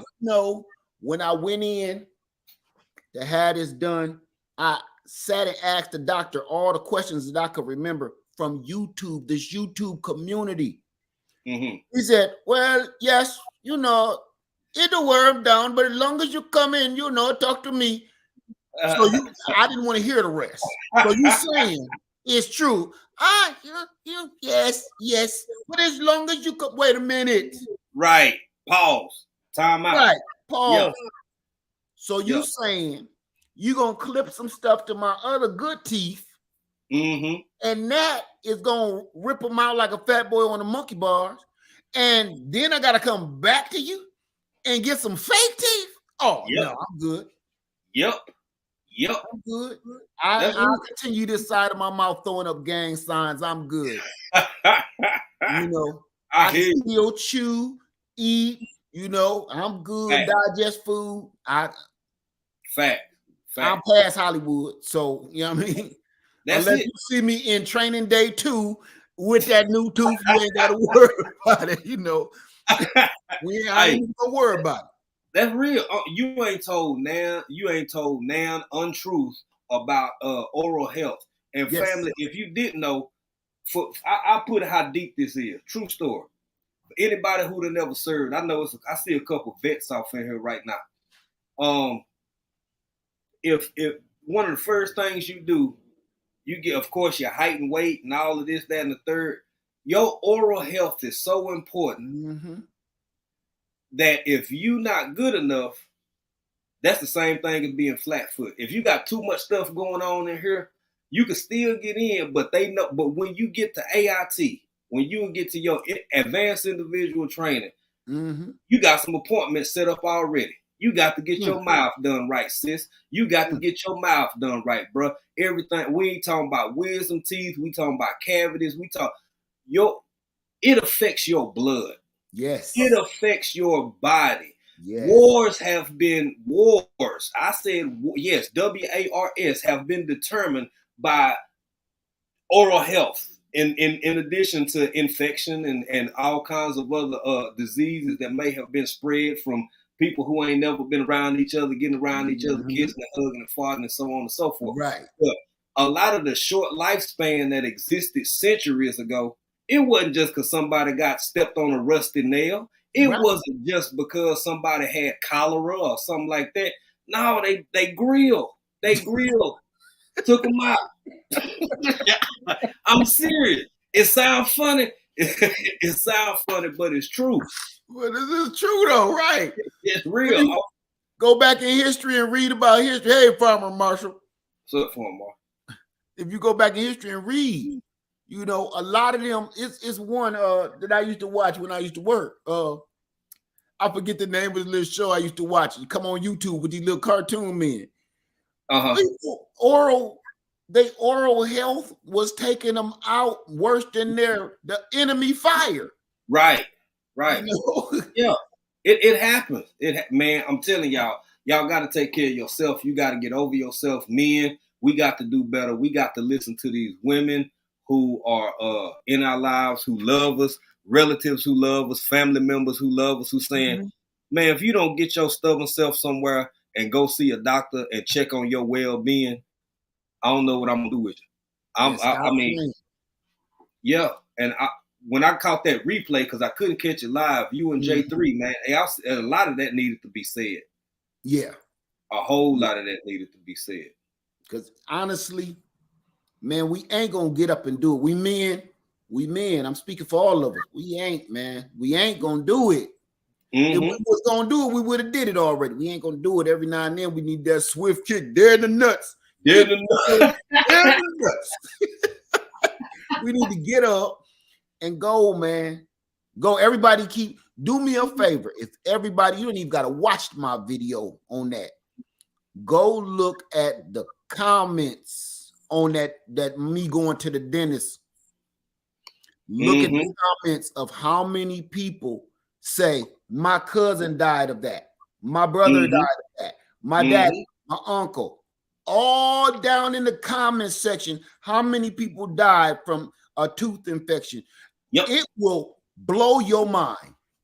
Right. Blow your mind. Absolutely. They ain't saying they fell ill and they had a rough go at it. No, they ain't here no more because of their tooth. Period. And you know, see, and what's up, Sleazy? What's going on? What's up, Sleazy? Hey, so Big Rooster Show said that's true. I had a friend get all of his teeth removed because he almost died. And then I'm gonna go to this one right under this. This is why these conversations are important. Family Man said had no idea that dental health can cause other problems in our bodies. Some people don't know. They don't know. That's why it's important, man. You can't sit under the assumption that everybody is where you at. We're all ignorant to something. Ignorance is a lack of information towards a specific subject matter, so on and so forth. I can't just assume. Now, we do have some stuff where it's like, you should just know this. But when it comes to certain parts about bodies and health-wise and this and that, go ahead. Go ahead. Because I need all us to be all right. Much like yourself, I want to see everybody win, and winning is being able to stand on your own 2 feet to fight the damn fight in the first place. We can't win if you don't have good health. If I don't wake up and thank the Lord, the Most High, for whatever the hell people call him these days, my life, my health, and my strength is the foundation of everything I'm trying to build on top of it. I can't do a damn thing if I ain't alive. I can't do a damn thing if I'm unhealthy, and I can't do a damn thing if I ain't got the strength to do the other two. Amen. Hey, Educated Natural. 10, what's going on, family? Honestly, man, that infection just racing through your blood from cavities and infection. If I can only tell you with my mouth, because I can't show you, if people only saw what they pulled out of my head, me as an ex-medical professional, I knew that was all wrong. If that was something that I saw come out of somebody else, I would have been like, you need prayer. You need to pray. Right. What they pulled out, because they pulled the tooth out, but then they showed infected tissue that ripped out with it. Let me tell you something, man. that's one of those ones where you almost stepped off the curb and almost got hit by a doggone local bus, and your friend just happened to pull you back at the last minute, but your legs still out like this here. Mm-hmm. Like, man, good looking, bro. Yeah. That's how I just felt. Yeah. I knew if my homie wasn't back there pulling me back, I would be all on the front of that bus. You know, them stickers they put on the advertisement. I was going to be on that. I was about to be on that. Finna be a straight statistic. Man, a statistic. And that's the thing. If we don't have these kind of conversations and encourage other people to maybe think about their health, just think about I had a relative, true story. Just knew something wasn't right. Went to the doctor, had some tests done, some tests ran to more tests, found out it was a certain C word in the body. Mm-hmm. Caught it early, treated it, removed it. Life goes on. An ounce of prevention is worth a pound of cure. And see, where do people think all of that comes from? It's not just always the food that we eat. It's not always just the environment. Because, see, it's easy to point the blame at other things. Not saying that these things aren't caused by the food that we eat and our environment. Not saying that.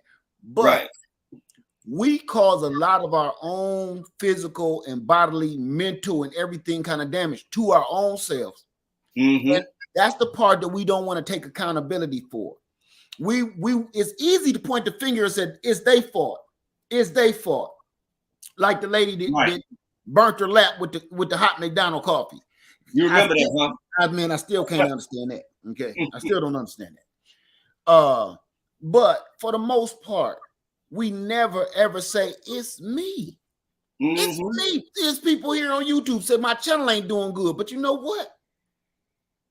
Everybody pointing the finger, it's they fault, this fault. Have you ever think it's just you? Right. Maybe it's me. Maybe it's just you. Yeah. And that's the part with our health. It's easy to blame McDonald's because you're fat. It's easy to blame Pepsi Cola because your teeth is rotting out. It's easy. But you keep forgetting about your hand took the Coca-Cola, put it to your mouth. Mm-hmm. Mm-hmm. And that part is people don't want to talk about that part. They don't want to talk. And you are equal opportunity acknowledger. I've been in some of your lives. You don't favor all the people who are meat eaters who just eat all kinds of ungodly stuff that they know they shouldn't be eating all the time. I ain't even talking about in moderation. Should nobody eat head cheese every day? You wrong. If you sitting around eating head cheese and crackers every day, you wrong. You wrong even if it was good for your health. You wrong. Right. And then if you just you only vegan and you've been vegan and you can't even do 10 push-ups because you're too weak to do it. You may be slim, but you equally as unhealthy as the 600-pound life person. So It's got to be a middle ground, and that is, and not to redirect the conversation, but now that you say that it's like it ain't no pleasing people. Even if you as fair as you can be down the middle, calling out all the points from this side, that side, top, bottom, north, south, east, and west, somebody just gonna have a problem with it and don't want to have that conversation. Yes. It's amazing. What that reminds me of, the whole meat versus vegan thing. Mm-hmm. We had a problem here a few years back with the deer population in South Carolina. Everybody and their mama was calling the city. We got to do something about these deer. They destroying my bushes. They destroying our crops. They're destroying everything. Oh, it's about 40 deer in the backyard right now. Somebody got to come and get them, right? Right. They paid the council people to do something about the deer population. So they removed the count for the deer, say, okay, it's open season on these mugs. You don't even necessarily need no license, right? Right. So when all of them hunters came down and started removing all these deer, hey, you can't do that with the deer. You're hurting them. What do you want? You can't make people happy, man. or once they come and do a whole roundup and say, okay, you don't want the hunters coming to get them. So we're going to put the trappers in here and trap all the deer and take them away. Right. Then they get, well, thank you for getting all the deer. What do you guys plan to do with them? Well, we're taking them to the processing plant. Oh, you can't do that. Where are we going to put them? Can't you just take them to another city, another country, so they can have the same problem? So you saying to appease you and your lifestyle, screw somebody else. We can't make nobody happy, man, no matter what we do. You can't. It's just the way it's going to be. That's the way it's going to be. Real talk. Everybody everybody's sitting around saying, are we there yet? For one, you're not enjoying the ride. And for two, are we there yet, man? And that's the beauty of this country, my home country that I love so dearly. And my great state of Texas, damn sure far from perfect, but I still love her. This is it. There are so many. Our strength is our weakness in the sense that the diversity is a plus, and then it's not a hindrance. You know how YouTube be. I gotta be careful with my words. Right. It's not a hindrance, but it's a complexity that leaves us sort of in a stagnant state. Because if you go to more homogenous countries, be they black, be they you could be somewhere in Africa or in a Norwegian country. It don't matter. Homogeneity has its problems and its advantages, but it's nothing like being American, because there are so many different people with the freedom to have so many different viewpoints. The agreement level is so depressed that nobody never gonna be happy with nothing. No, go ahead, talk. Exactly what you saying, man. We're like children. We're spoiled children, man. We're like from a rich family that's never ever had to cut the grass, take out the trash. We're spoiled. And the only thing that breaks a spoiled child is like I tell my kids, put you in the ish without I'm right. putting you in the ish. It's the only way. My daughter is out there on Freedom Acres living in the middle of the woods. She dumps in a bucket. Okay, this is a grown woman. Yep. You want to hear about a humbled. Woo. I almost brought a tear to my eye. She was here last night. And I heard her wash her hands when she come out the bathroom. And I heard her do this. Psh. Then she came out. I said, hey, you go in there and wash your hands. She said, I did. She said, I did. Yes. Well, what you doing this for? I'm drying my hands. What the towels is right there. I ain't about to waste no towels on what? I could just do this. I'm good. She like, Dad, I'm good. Right. It's humbling. I'm looking at her like, who are you? Right. And being in America is like living in a big house, nice neighborhood, catered lawns, manicured lawns. People talk junk here because they never been nowhere else. I'm finna end this live, y'all. People ain't never been nowhere. They ain't never had to do 90% of the things that we take for granted. In other countries, hell, I'm not even gonna switch countries on you. It's other cities. Man, for instance, I'm gonna keep it real. You will get spoiled living in the South because there's certain things in the North you literally got to break your back to do. For instance,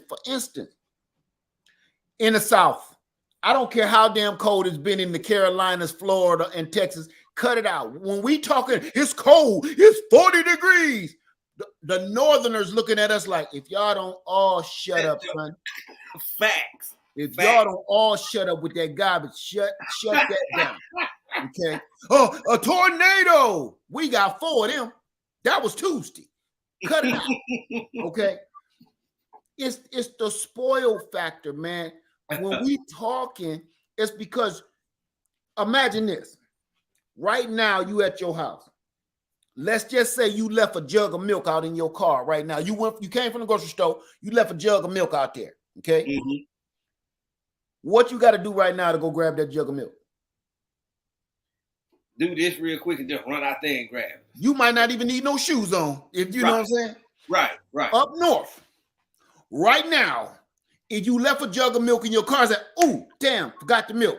Put on your boots, put on your socks, put on your galoshes, put on your jumpsuit, put on your coat, put on your gloves, put on your hat, put on your goggles, and then trudge out there and hope you can find the car, grab your jug of milk, lock the car, hope you can open the door because the doors is frozen to the car. Can't make this up.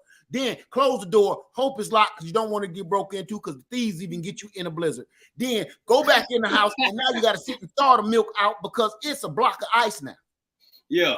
Just because you left a jug of milk in the damn car for 30 minutes. Woo. See how we take that for granted? Mm-hmm. We can just walk. I can walk outside in these holy pajamas, no drawers, and walk out to this lake and drink some of that water. Yeah. Nah. I would make it 20 yards up north right now when it's 10 below zero. You ain't gonna do it. And that's how people are in the United States. Don't get me wrong. We done did a lot of rough, horrible stuff in this country, in our history. Fact. I know people, this is not popular and people ain't gonna like what I'm about to say. You better go on and talk, preach. You better say what you gonna say. Man, it reminds me of my aunt. Mm-hmm. They was in the projects. My cousins lived in the projects.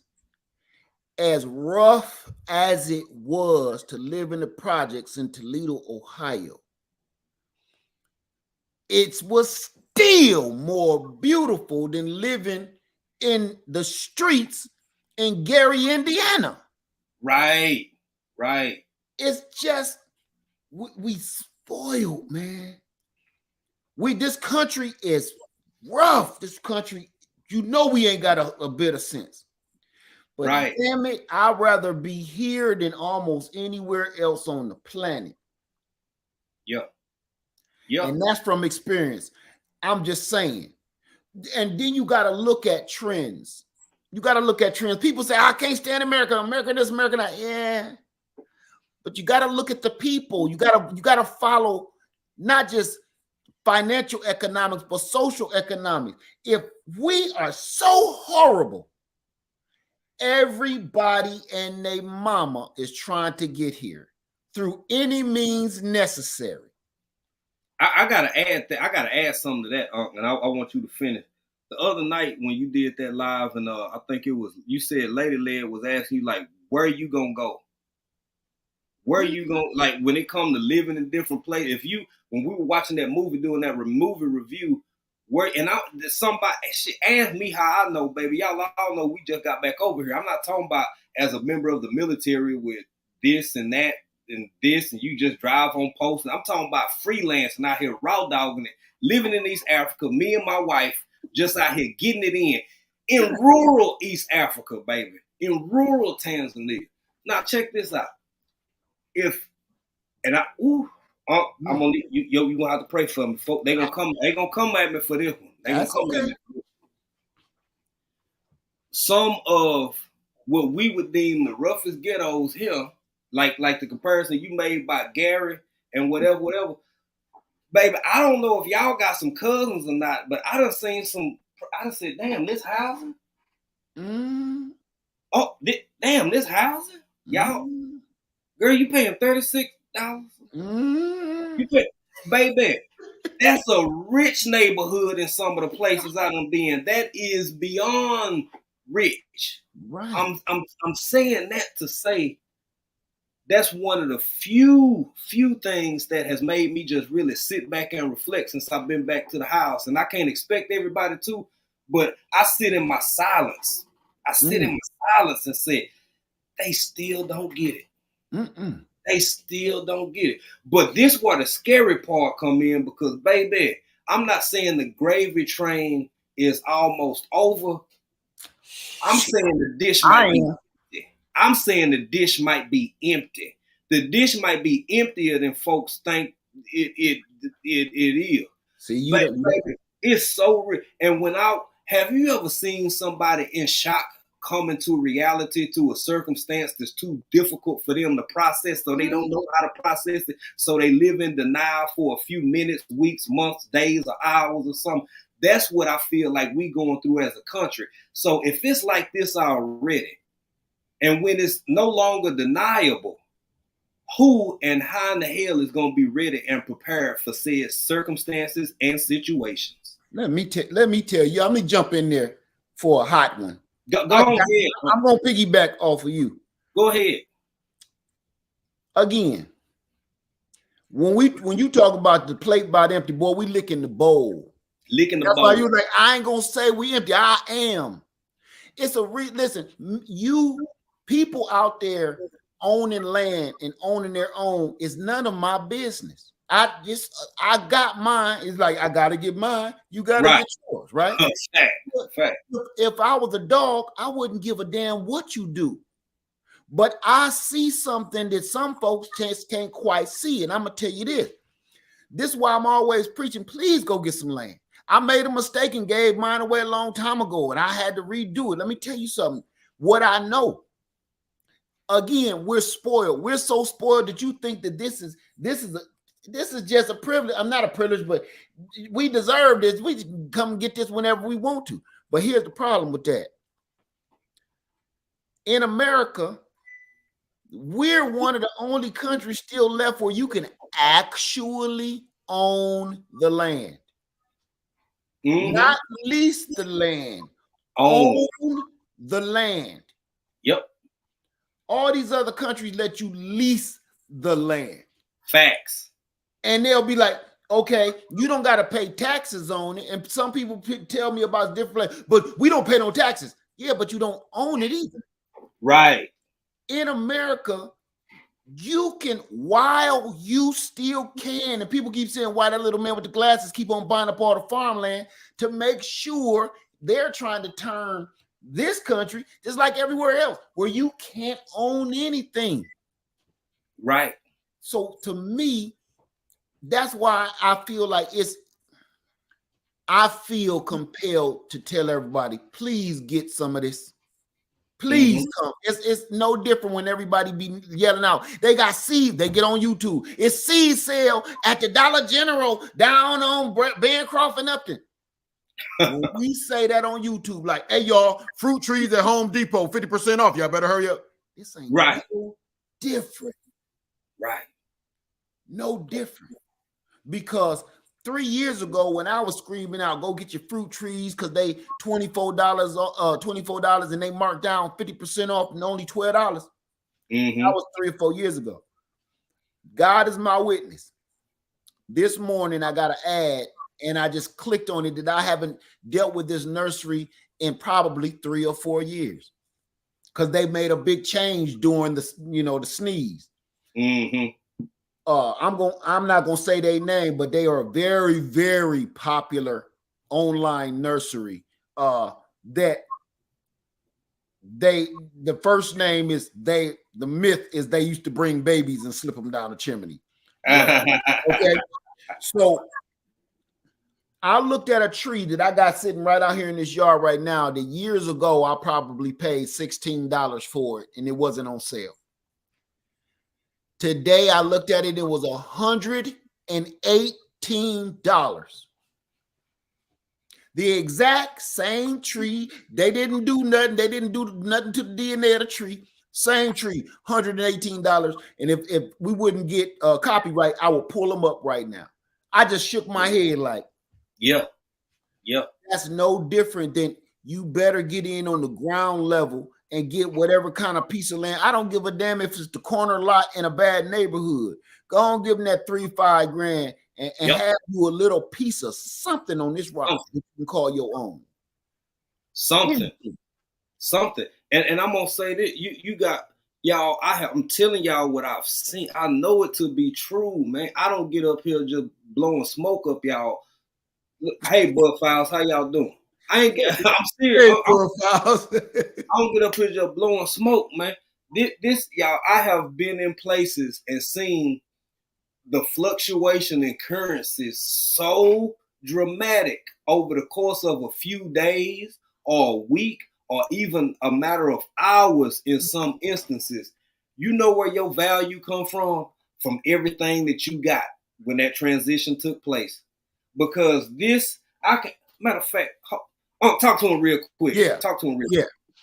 I'm telling y'all right now, the stuff that I've been seeing is the only reason I keep on. Odom's Homestead in the house. What's going on?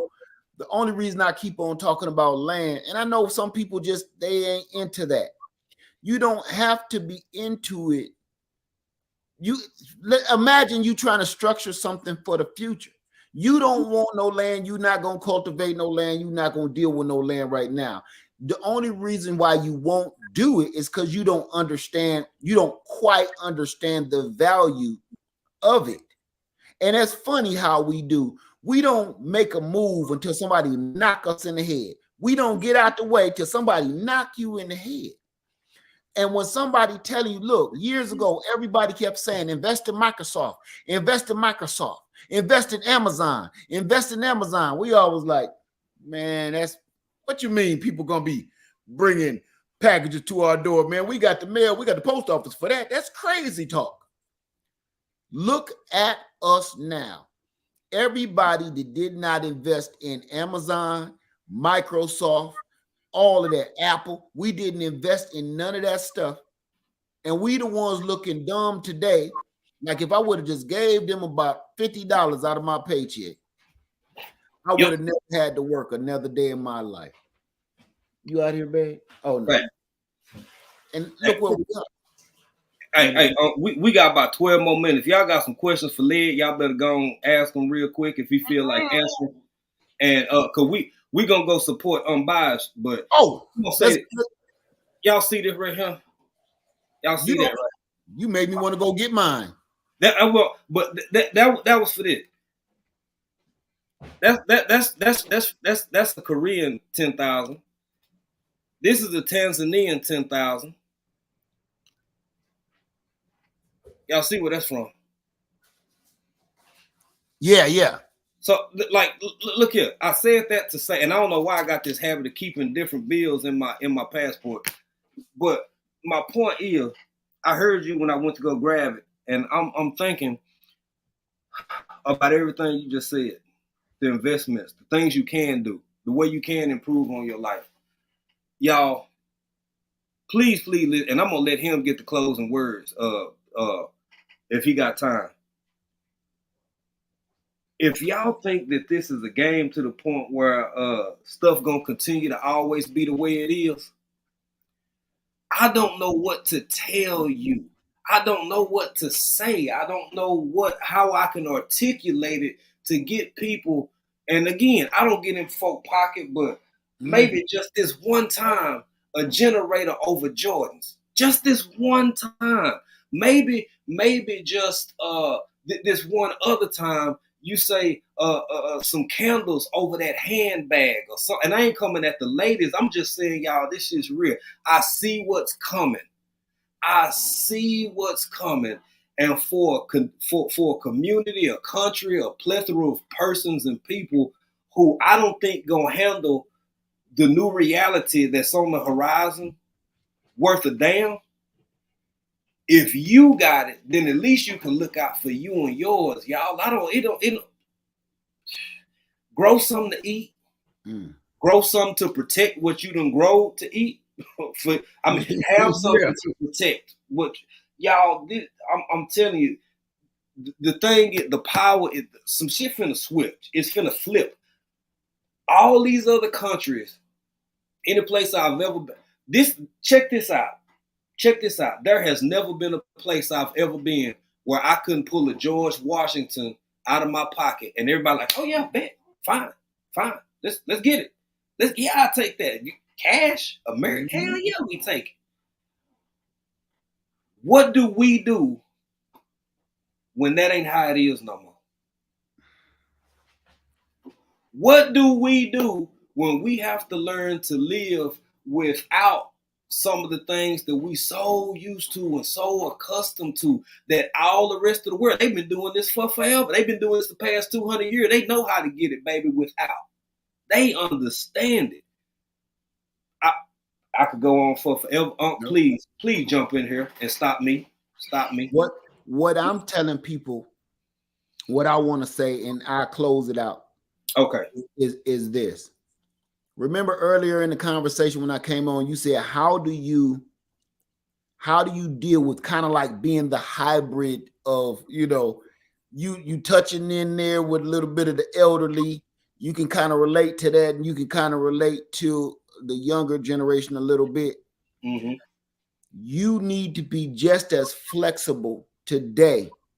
And I'm not saying go move out on the land and do what we doing, all these homesteaders and just going out there and eating mud. I'm not saying that. Look where I'm at right now. Okay. I'm in my home, warm, right. Freedom Makers. Okay. I'm at Easley Island. I'm not saying that you got to go out there and do all that stuff y'all see us doing. I'm saying secure you a spot that if the boot hit the poop and they take this house from you because you can't afford it anymore, I got somewhere to go lay my head. One thing I can say that I don't even quite understand how to say it because my words don't mean nothing. I don't have the words to put it through your heart. Right. There's not a feeling on the planet Earth,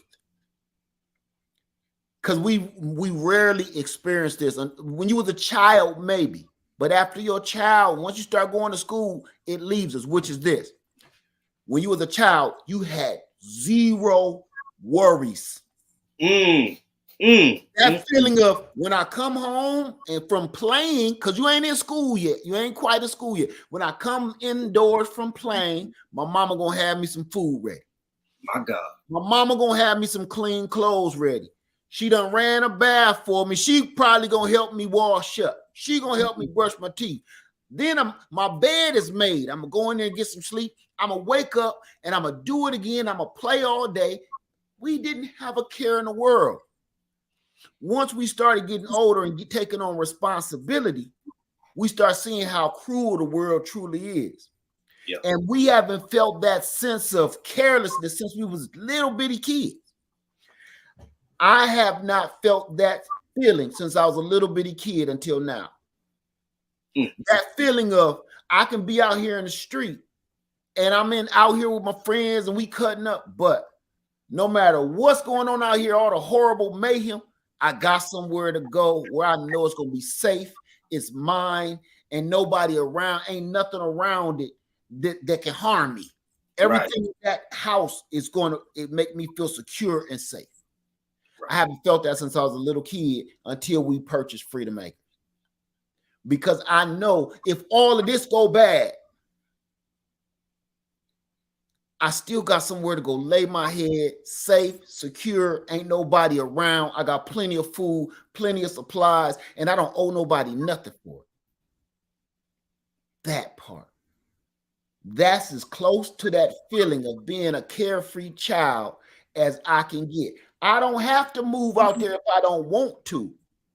But I know if I have to, it's there for me. Just like my mom used to be like, come on in, it's time to get some food. Time to eat. Yeah. That feeling that's the part of land. You don't got to go out there and live on it and try to prove something on YouTube. Just go get it and purchase your security while you still can. Your safety and your security. That's all I'm saying. That's all I'm saying. Y'all heard it from the man himself, man. I appreciate you taking the time to come up and chop it up with me a little bit. Thank you, man. Man, you and a lady led are always a blessing. Y'all, we gonna all head on over to Unbiased LLC. Hang on real quick before you dip out. I appreciate each and every one of y'all for stopping through, all the moderators, all the contributions to the channels. Let's go show Unbiased LLC some love. Tell her African Dream has sent you over her way. And I'll be running her in the background until I can come be a part of the live. Tell the African Dream Essential we love y'all. We thank y'all. Until the next time y'all see me and I see y'all, baby, I'm going to be over here being country in another.